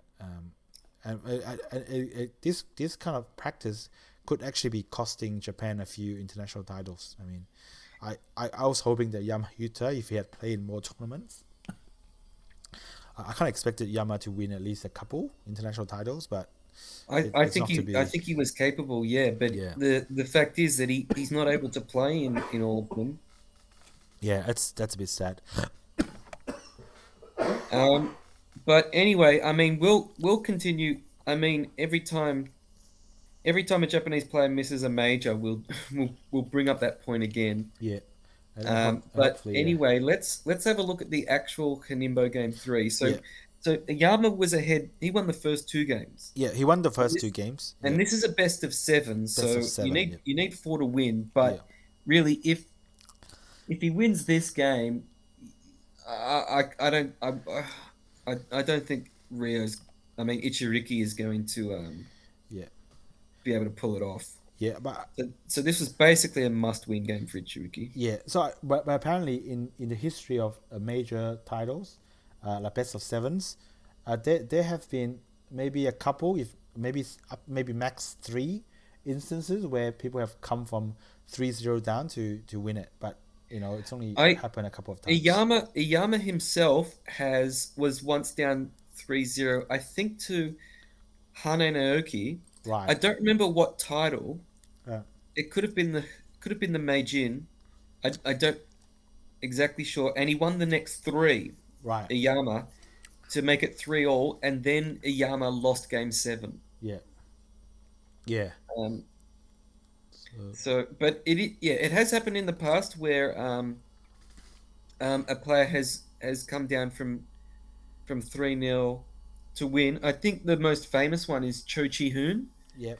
winning the Kisei title Yep. from who was the guy who won the first Kisei? Hideyuki Fujisawa. Yes, we've covered him in a previous podcast, but I think Yep. he won the first 6 Kisei titles. Yep. And then in the 7th one, he was ahead 3-0 to Cho Chi Hoon, and Cho Chi Hoon came back and won the next 4. Yeah. Yeah. Yeah. Yeah. So I mean, it's definitely happened, but it's very rare. So Yeah, yeah. and yeah, so Ichiriki doesn't want to have to be 3-0 down anyway. So No. Yeah. So this is the what ended up happening at the end of day one. So Ichiriki at this point has submitted the sealed move. Ichiriki is white, by the way, and Iyama is black. So this is the end. So the one thing I noticed when I looked at this was that like it seems like both sides are in like kind of precarious you know positions, because if I look at this, like can't black just Atari here and then just push through and then reduce white's eyes, but apparently this is white is still alive.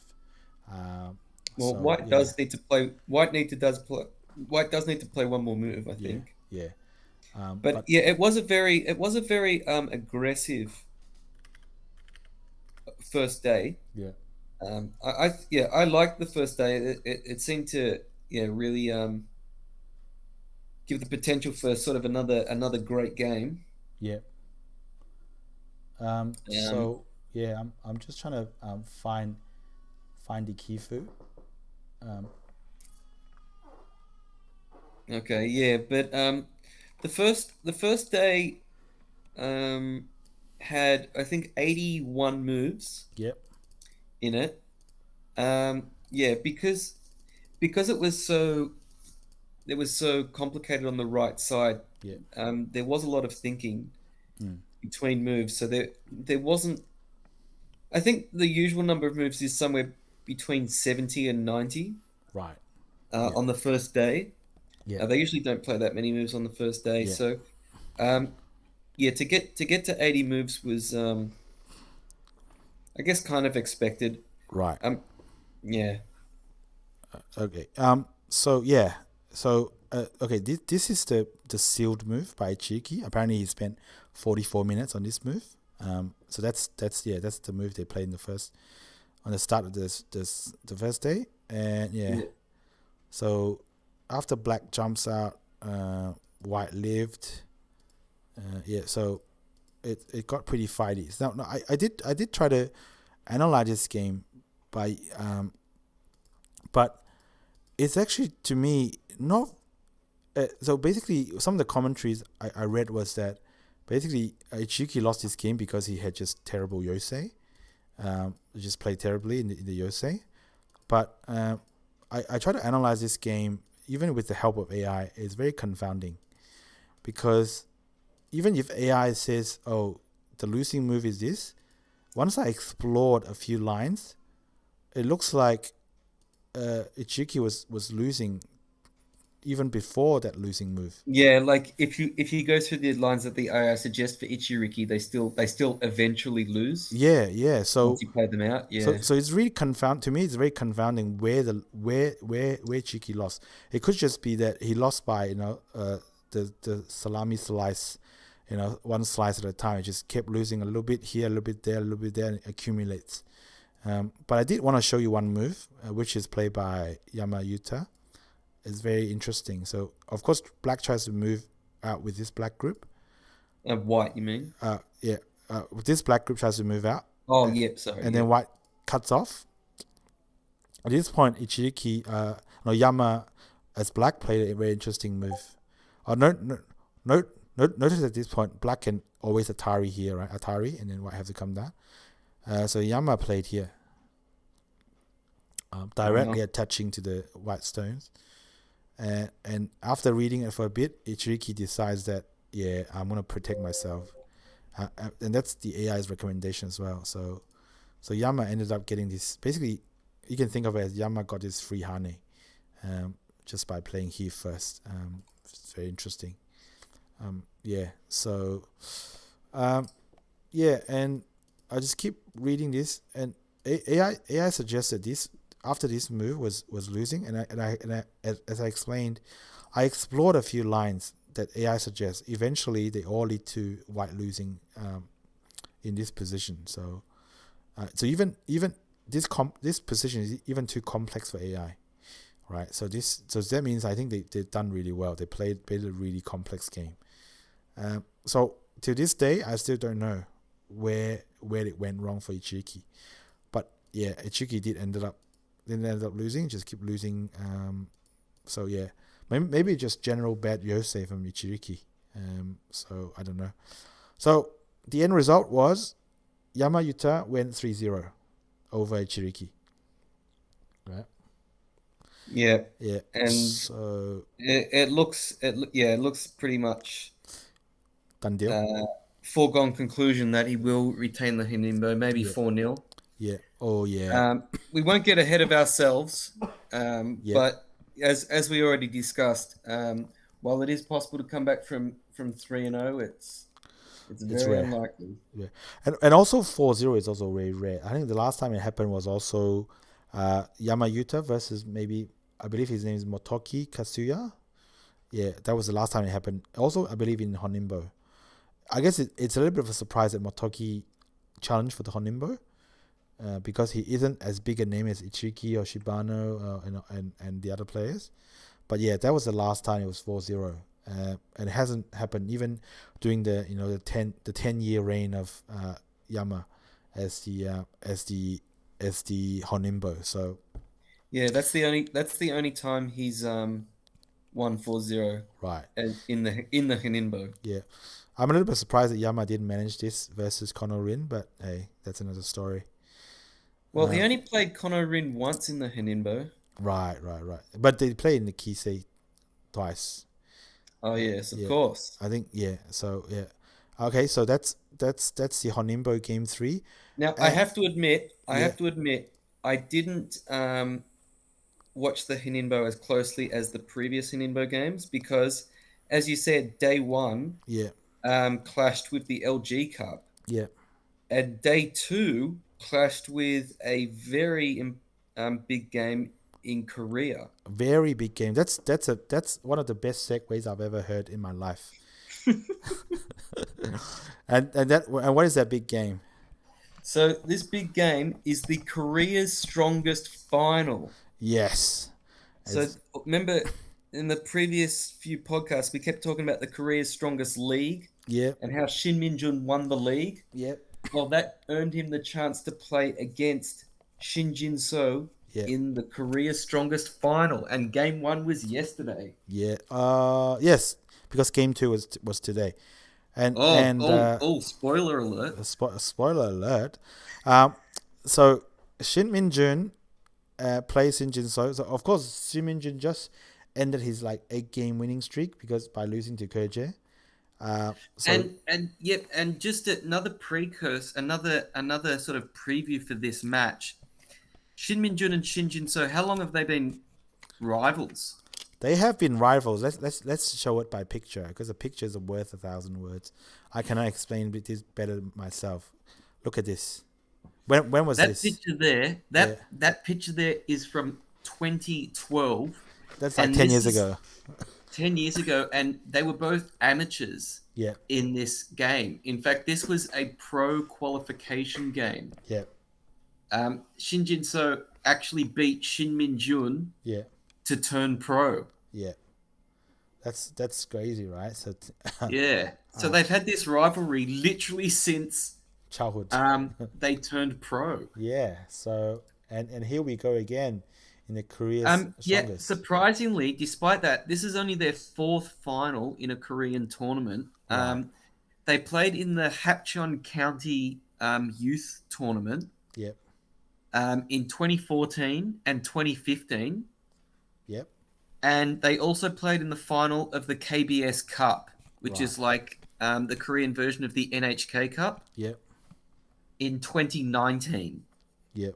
And in those finals, Shin Jinseo won each time. Yep. So Shin Minjun is hoping to win his first final against Shin Jinseo. Yep. So I guess game 1 didn't help towards that cause because Shimin But Jin it lost. certainly didn't disappoint in terms of Yeah. excitement. Yeah. Yeah. So how would you describe the quality of their play versus what happened in Honinbo? Oh, I would say that this one seemed to be fewer mistakes Yeah. and also just really, really tight and accurate Yeah. yosei required in this game. Right. It seemed like both players made so few mistakes Yeah, that there was hardly anything that separated them, and it came down to the end game. yeah, yeah. It's again the end game. This kind of end game is actually really hard to analyze if it comes to Yosei, because like in a game where there's like a huge mistake, you could go, okay, yeah, that's the losing move, right? But when you're talking about Yosei, it could be just half a point there, 1 point there, and by the end of the like a 50 move sequence, you've lost by 1.5 points. So it's really difficult. But yeah, but I did do an analysis of where I think Shin Minjun lost the game, according to with the help of the AI, and it's a very subtle point, and this Yeah, is so it's at move 195. yeah, this is very, it's so subtle.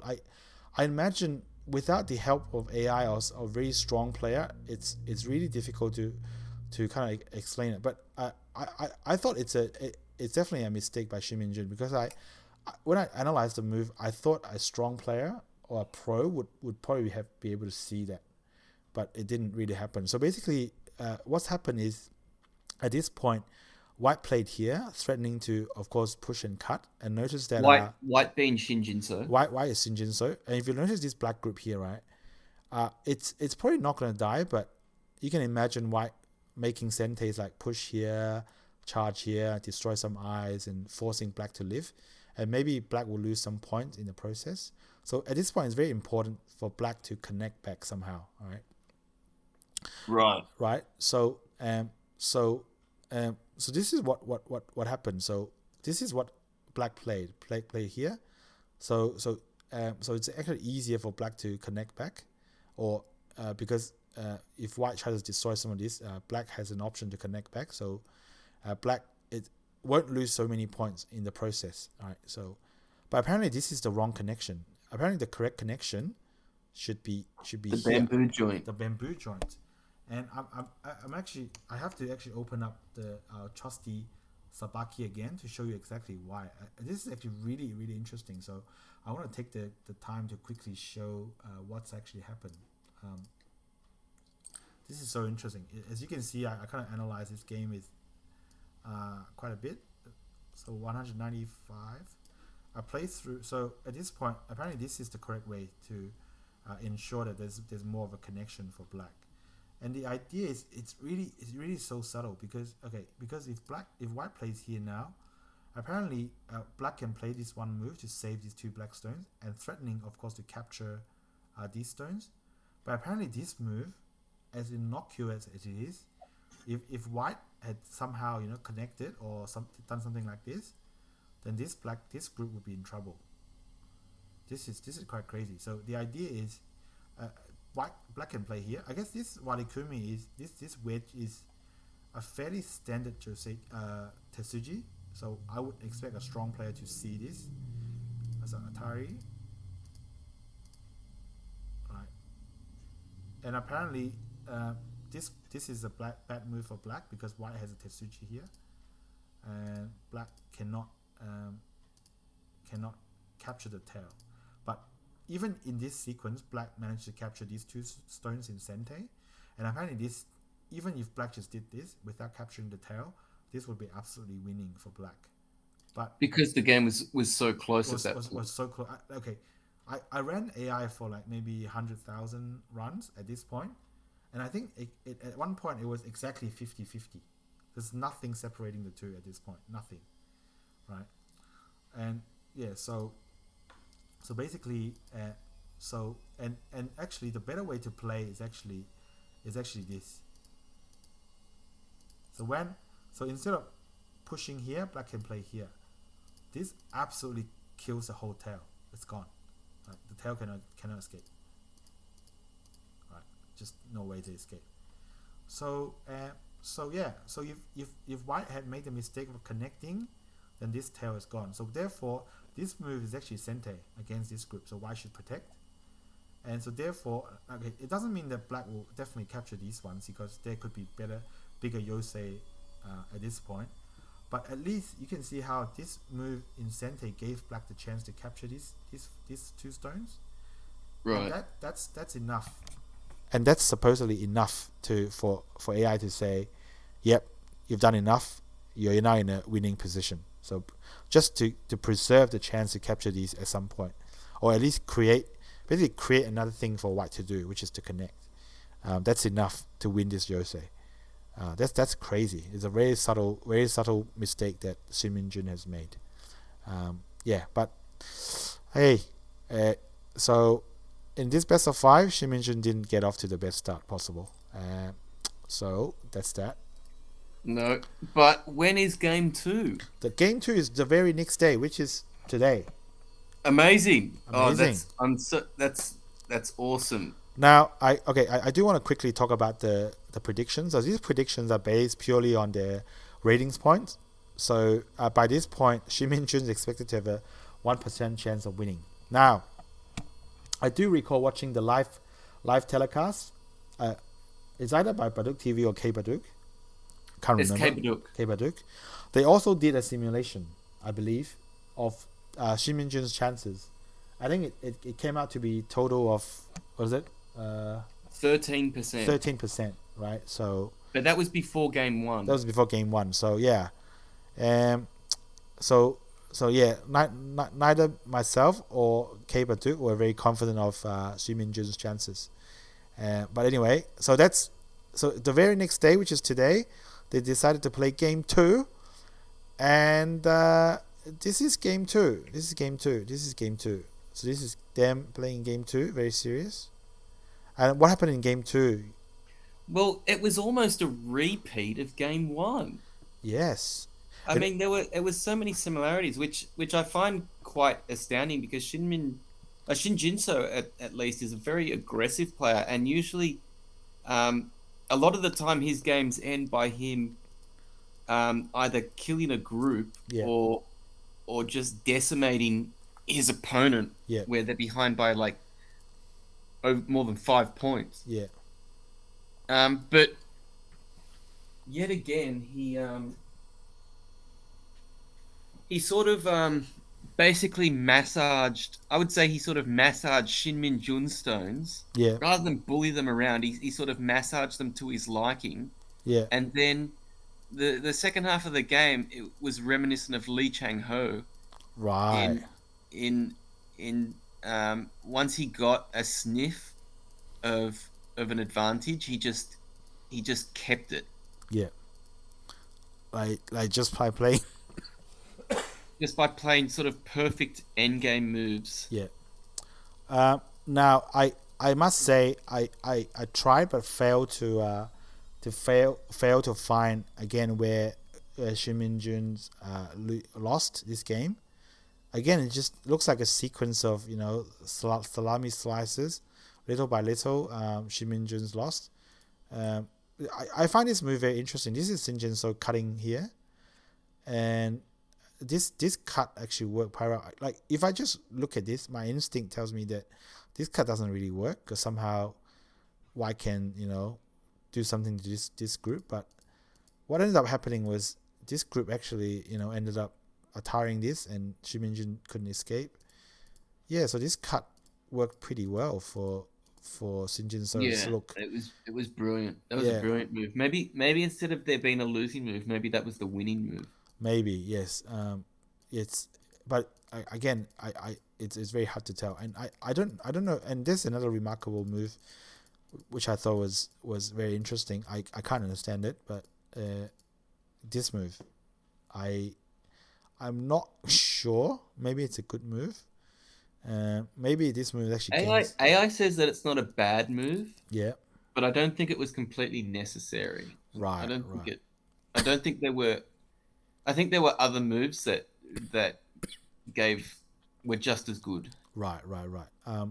So yeah. So I guess if white Tanukis and black can Atari but it ended up looking like this, and then that's it. Maybe because black plays here would be Sente. I'm not sure. I'm just not sure about this move, but it looks remarkable. Yeah, but ended up being. I mean, yeah, Shin Jinseo just won again in Yosei. Now, I was a little bit surprised by the fact that game 2 was like a carbon copy of game 1 in terms of the approach and how it ended up, because I would have thought for Shin Minjun, to have a chance, he would be thinking, I can't play this Yosei, BS again. Maybe I should fight it, but Yeah, I was thinking the same thing, but perhaps Shin Jin-so just didn't give him a choice. right. It's just very, very, very dominant in how he controlled the game, I guess. Yeah. Another interesting thing, I think in game 1, Yeah, um, at the end of the game, Shin Jin-so was ahead by a half point. right, I think in this game, Shin Jin-so was ahead by 1.5 points, but right, both times Shin Minjun resigned, right, which just goes to show just like how accurate pros are in right. their counting, and how confident they are. Yeah, In a half point game, like yeah, confident enough when they're winning yeah, to know that they don't need to take any more risks, and confident enough when they're losing yeah. to know that they can resign. Yeah, no, it's quite remarkable. Have I told the story of Chen Siyuan? No. No, Chen Siyuan was once Taiwan's like strongest player. He recently did a live stream. I believe he might have live streamed Wang Yuanjun versus Wen Songjin's game for the Haifeng Qiyuan in Taiwan. And he in that live cast, he said that when he's younger, he could accurately count a board position in under 10 seconds. Wow. Which I found to be remarkable. And he said one of the tricks that you do is actually the preparation you do before the games, like 10 years of preparation. You just basically look at a local area, already instinctively know how many points there is. And therefore you can quickly add up. Maybe like he recognizes three corners. So, okay, these 3 corners is worth 50 points. Like you can just take one look and do that. And he was like, in my youth, he can count a board position accurately under 10 seconds. So that seems remarkable to me. I would be interested to see if other pros can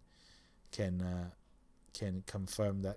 And then he went on to say that whenever he makes an announcement about how much he's going to win during a game, other pros don't dare to challenge him because his counting was so accurate. So I don't know. That sounds like just bragging to me. So I don't know. I don't know after that point. But hey, it's really remarkable how pros can do this really quickly. Yeah. All right. So that's game 2. So in this game of best of 5, Shin Minjun's down 2-0, and basically his predicted chance of winning this is 0%. Basically 0%. That's not good odds. That's not good. But I mean, yeah. What can you say? But still a chance. So I mean, not exactly 0. It's approximately 0, but it's not exactly 0. So less than 0.5%. Let's say less than 0.5%. Yes, I think that's actually being quite generous. But that's but that's technically true because when is game 3? I forgot. Okay, I'll tell you then. Game 3 is on Monday. Yep. Game 3 is on Monday. Yes. If necessary, game 4 is on Tuesday. Yeah. And then I can't say where they. Oh, game 5 would be on Thursday. All right. Okay. Yep. Okay. Mind you, they don't play, just like the Honinbo. Once someone gets to 3 wins, they stop playing. Right. That's interesting. Okay. So therefore, we may not see game 4 and 5, but good on Shin Minjun on making the final, the challenge.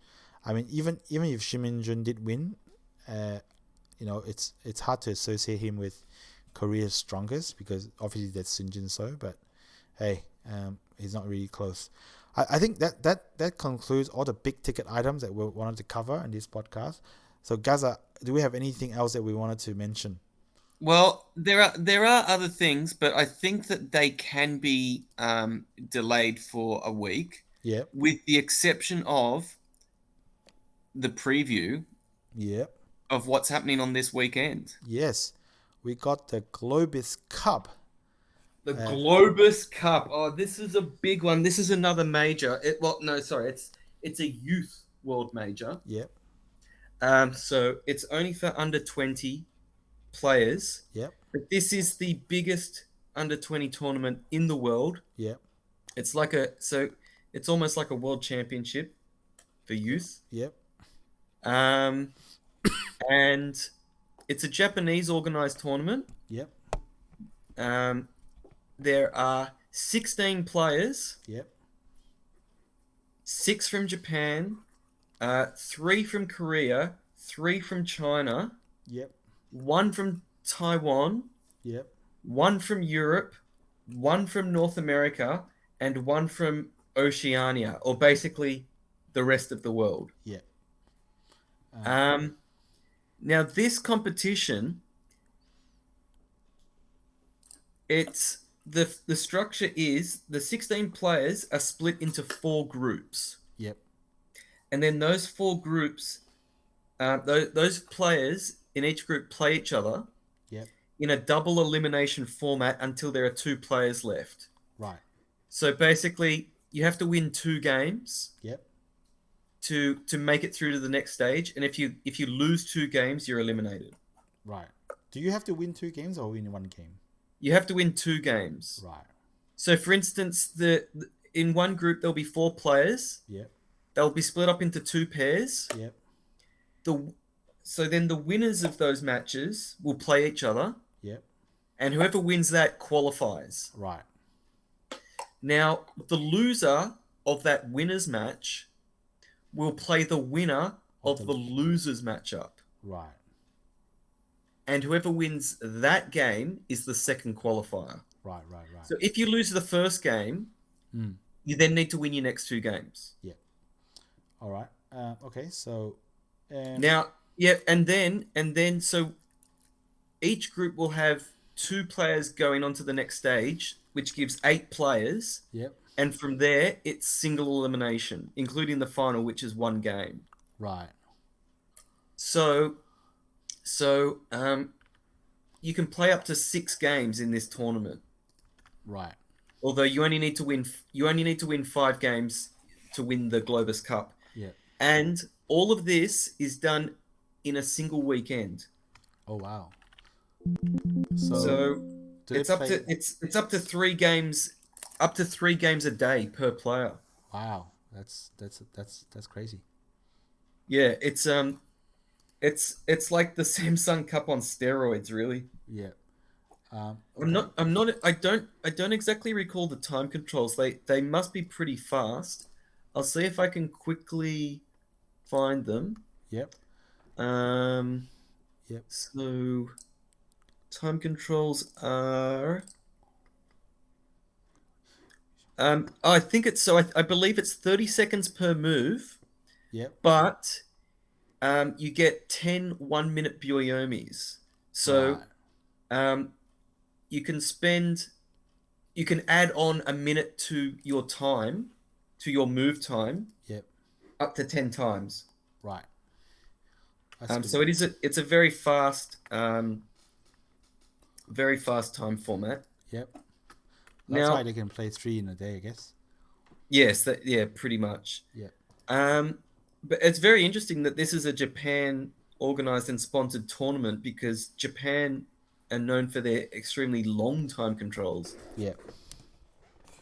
But so the players here that I'm interested in, as you can see, if you look at the post on Pro Weiqi, in the comment, it shows you the 4 groups. Yep. Now, in particular, Group B is a very strong group. Right. You've got Minjun. Yep. And he is a former Globis Cup champion. He won the Globis Cup 2 years ago. Yep. He's Korea's strongest player in this event. Wang Xinghao, and he's a favorite of this podcast. Yep. He's the reigning Globus Cup champion. He won the Globus Cup last year. Yep. And he's China's strongest player in this event. And then you've got the Taiwanese representative, Lai Junfu. Yep. Also a very, I mean, he's 7 dan in Taiwan, so Yep. he's also a very formidable player. And so only two of those, at most, two of those Yep. will make it through to the next stage. You've also got Watanabe Kande, 2 dan from Japan, who I feel very sorry for. Yeah. If he manages to make it out of the stage, he'll have a lot of respect from me. Yeah. That's a big group. Group C is also very notable. It's got Fukuoka Kataro. Yep. 3 dan. I would say he's Japan's strongest player in this event. Yep. He was in. He did make a Kisei League C once. Tu Xiaoyu. Yep. 7 dan from China. He was last year's Globis Cup runner-up. Yep. Nearly as strong as Wang Xinghao. You could arguably claim he's as strong as Wang Xinghao. Or they're neck and neck in the Chinese rankings. So really, to say that he's weaker than Wang Xinghao, I mean, it's very misleading, if not completely false. Yeah. Extremely formidable player. Yeah. And Han Woo-jin, who was one of the wild cards in the Weiqi Construction Cup. Yep. In Korea. Yes. A very, very good Korean player. Yeah. So that, and then you've got Arvid Pittner, who's Europe's representative. He's going to. I'd be very surprised if he wins a game. Right. Yeah. There are a couple of other players in Group A. You've got Zhou Hongyu. Yep. Korea's strong. Well, Korea's only. I mean, China. Sorry, my mistake. China's women representative. Yep. China's strongest under 20 woman at the moment. Yep. Interestingly enough, these 3 Chinese reps were the same. They all participated in last year's Globus Cup. That's right. Yeah. Where they all did very well. Mm-hmm. And I'm expecting equally impressive performances this time around. I think Zhou Hongyu will win her group. Yep. And then in Group D, you've got Lee Yeon. Yep. Korea's 3rd representative. He's very good. Yep. I'm not sure how well he'll do, but I think he'll make it out of the group. Yep. But the one I'm very interested in is the North American representative, Kevin Yang. Yep. And he's been mentioned on this podcast. He's one of the participants in the Transatlantic Cup. That's right. Which is between a tournament involving European professionals and North American pros and amateurs. Yep. And Kevin Yang is doing very well in that tournament. Interestingly enough, if you recall, the other North American amateur in the Transatlantic Cup is Brady Zhang. Yep. And he participated in the Globus Cup last year. Yep. Unfortunately, he didn't win any games. He lost to Wang Xinghao in his first game, and then he lost to Ueno Asami. Right. In his elimination game. Yeah. But I mean, they're 2 very strong players. Yeah. This time around, Kevin Yang, he's got Lee Yeon, a very strong Korean player, but he's also got Nishimura Jin and Mori Chisaki, who I don't rate very highly. They're 2 Japanese 1-dans. Yep. And I don't know very much about them other than that they qualified for this Globus Cup. Yeah. But I do feel that Kevin Yang has a chance of, at the very least winning a game. Yeah. Which would be a huge achievement to beat a Japanese professional or even a Korean professional. Yeah. And I'm not 100% sure, but Kevin might be playing in the upcoming North American Pro Qualification Tournament. Hopefully. I certainly hope he is. Yes, and that will happen very soon, if I'm not wrong.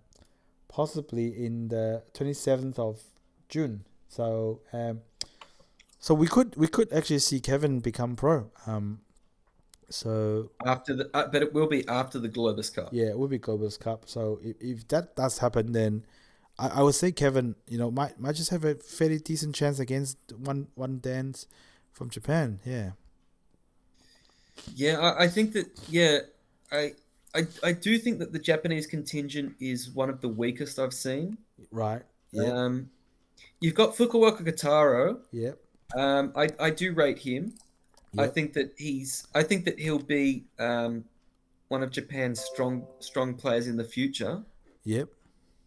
The others, though, I mean, I don't really know much about them. Yeah. Like, really, none of them, apart Yeah. from Fukuoka Kotaro. Yeah. So, for instance, like Nakamura Sumire, she didn't qualify. She lost her first game in the qualifiers. Yeah. The Malaysian representative, Yep. who we've discussed, Yep. he was in the Japanese qualifiers and he lost to Fukuoka Yep. in his first game. Yep. Um, yeah, the Japanese contingent seems quite weak, and I really don't see any of them making the semi-finals. Yep. The last Japanese semi-finalists in the Globis Cup, I believe, was the fourth Globis Cup, so 5 years ago, Yep. when Shibano and Ichiriki were both semi-finalists.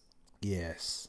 Those were Ichiriki, by the way, he is the only Japanese Globus Cup champion. He won the very first Globus Cup. Yeah. And one more story point here is that Wang Jinghao, Yep. if he wins, he'll be the first ever player to win 2 Globus Cups. Oh wow. Which is quite surprising because a lot of the time, I think in at least 4 times a Globus Cup champion has returned to compete. Yep. So Ichiriki Rio, he came back after he won the first time. Yep. Huan Yung Song, Yep. he won the second Globus Cup and he returned later. Yep. Shin Jinseo, he won the 4th Globus Cup and he returned at least twice more. Yeah. And of course, Minjun, he won 2 years ago and he played again last year. Yep. And none of them were able to win it again. Yeah. So this is the youth version of the LG Cup. Well, I'm not sure if it's the youth version of the LG Cup because it's a Japanese tournament. You could sort of say maybe it's the youth version of the Senko Cup. Right. Yep. Or the youth version of the Fujitsu Cup. Right. Yep. Something that I've noticed about these Japanese tournaments is that they tend to have a 1-game final. Right. Yes. The Fujitsu Cup had a 1-game final. The Senko Cup is a 1-game final. I believe Toyota Denso might be a 3-game final in its day. The Toyota. Let me quickly check. Because I do remember the Lisedo versus Choyu final. It was 2-1 Lisedo. Oh, okay. Yeah. There you go. But they remember they also had the World Professional Go Championship. Yep. And the second and third editions of that tournament had a 1-game final. Yep. The first edition of that tournament was a round robin, so it didn't really have a final. Yep. But yeah, it seems like a lot of the Japanese international tournaments have 1-game finals. Yeah, that's okay. I mean, yeah, I'll still take it. So I guess Wang, Moon, Tu Xiaoyu, Fukuoka Kotaro, and Han Wu Jin, maybe Zhou Hongyu. These are the kind of the favorites. They're the favorites, possibly in that exact order. Yeah. And let's see how this turns out. I'm looking forward to it this weekend. We'll definitely be reporting on it. Yep, 100%. In the next podcast. Other than that, there are a lot of Korean games. Yep. But they're all domestic games. Got the Korean. The Weiqi Construction Cup returns. Obviously, we've got the Korea's Strongest final finishing up. Yep. The GS Caltex Cup round of 16 is finally underway. Yep. And something that we hopefully will have more time to discuss next week's podcast is that the Korean Women's League has started up and running. Yeah, that's right. So let's. There's already been at least one surprising game in that league. That's right. I think we can discuss that next week. Yeah, we can do that. Check out the Pro Weiqi calendar. You can just see all the pro games whenever I feel like entering it. But otherwise, it's and when there are pro games happening with live streams on YouTube, yeah. check out Discord and we'll post links Yeah, usually to just try to post a videos. link. Yep. Yeah, All right, so that's another podcast. Thanks, Kaza. no worries. Yep. I'll see you next time. Thanks. Bye. Bye.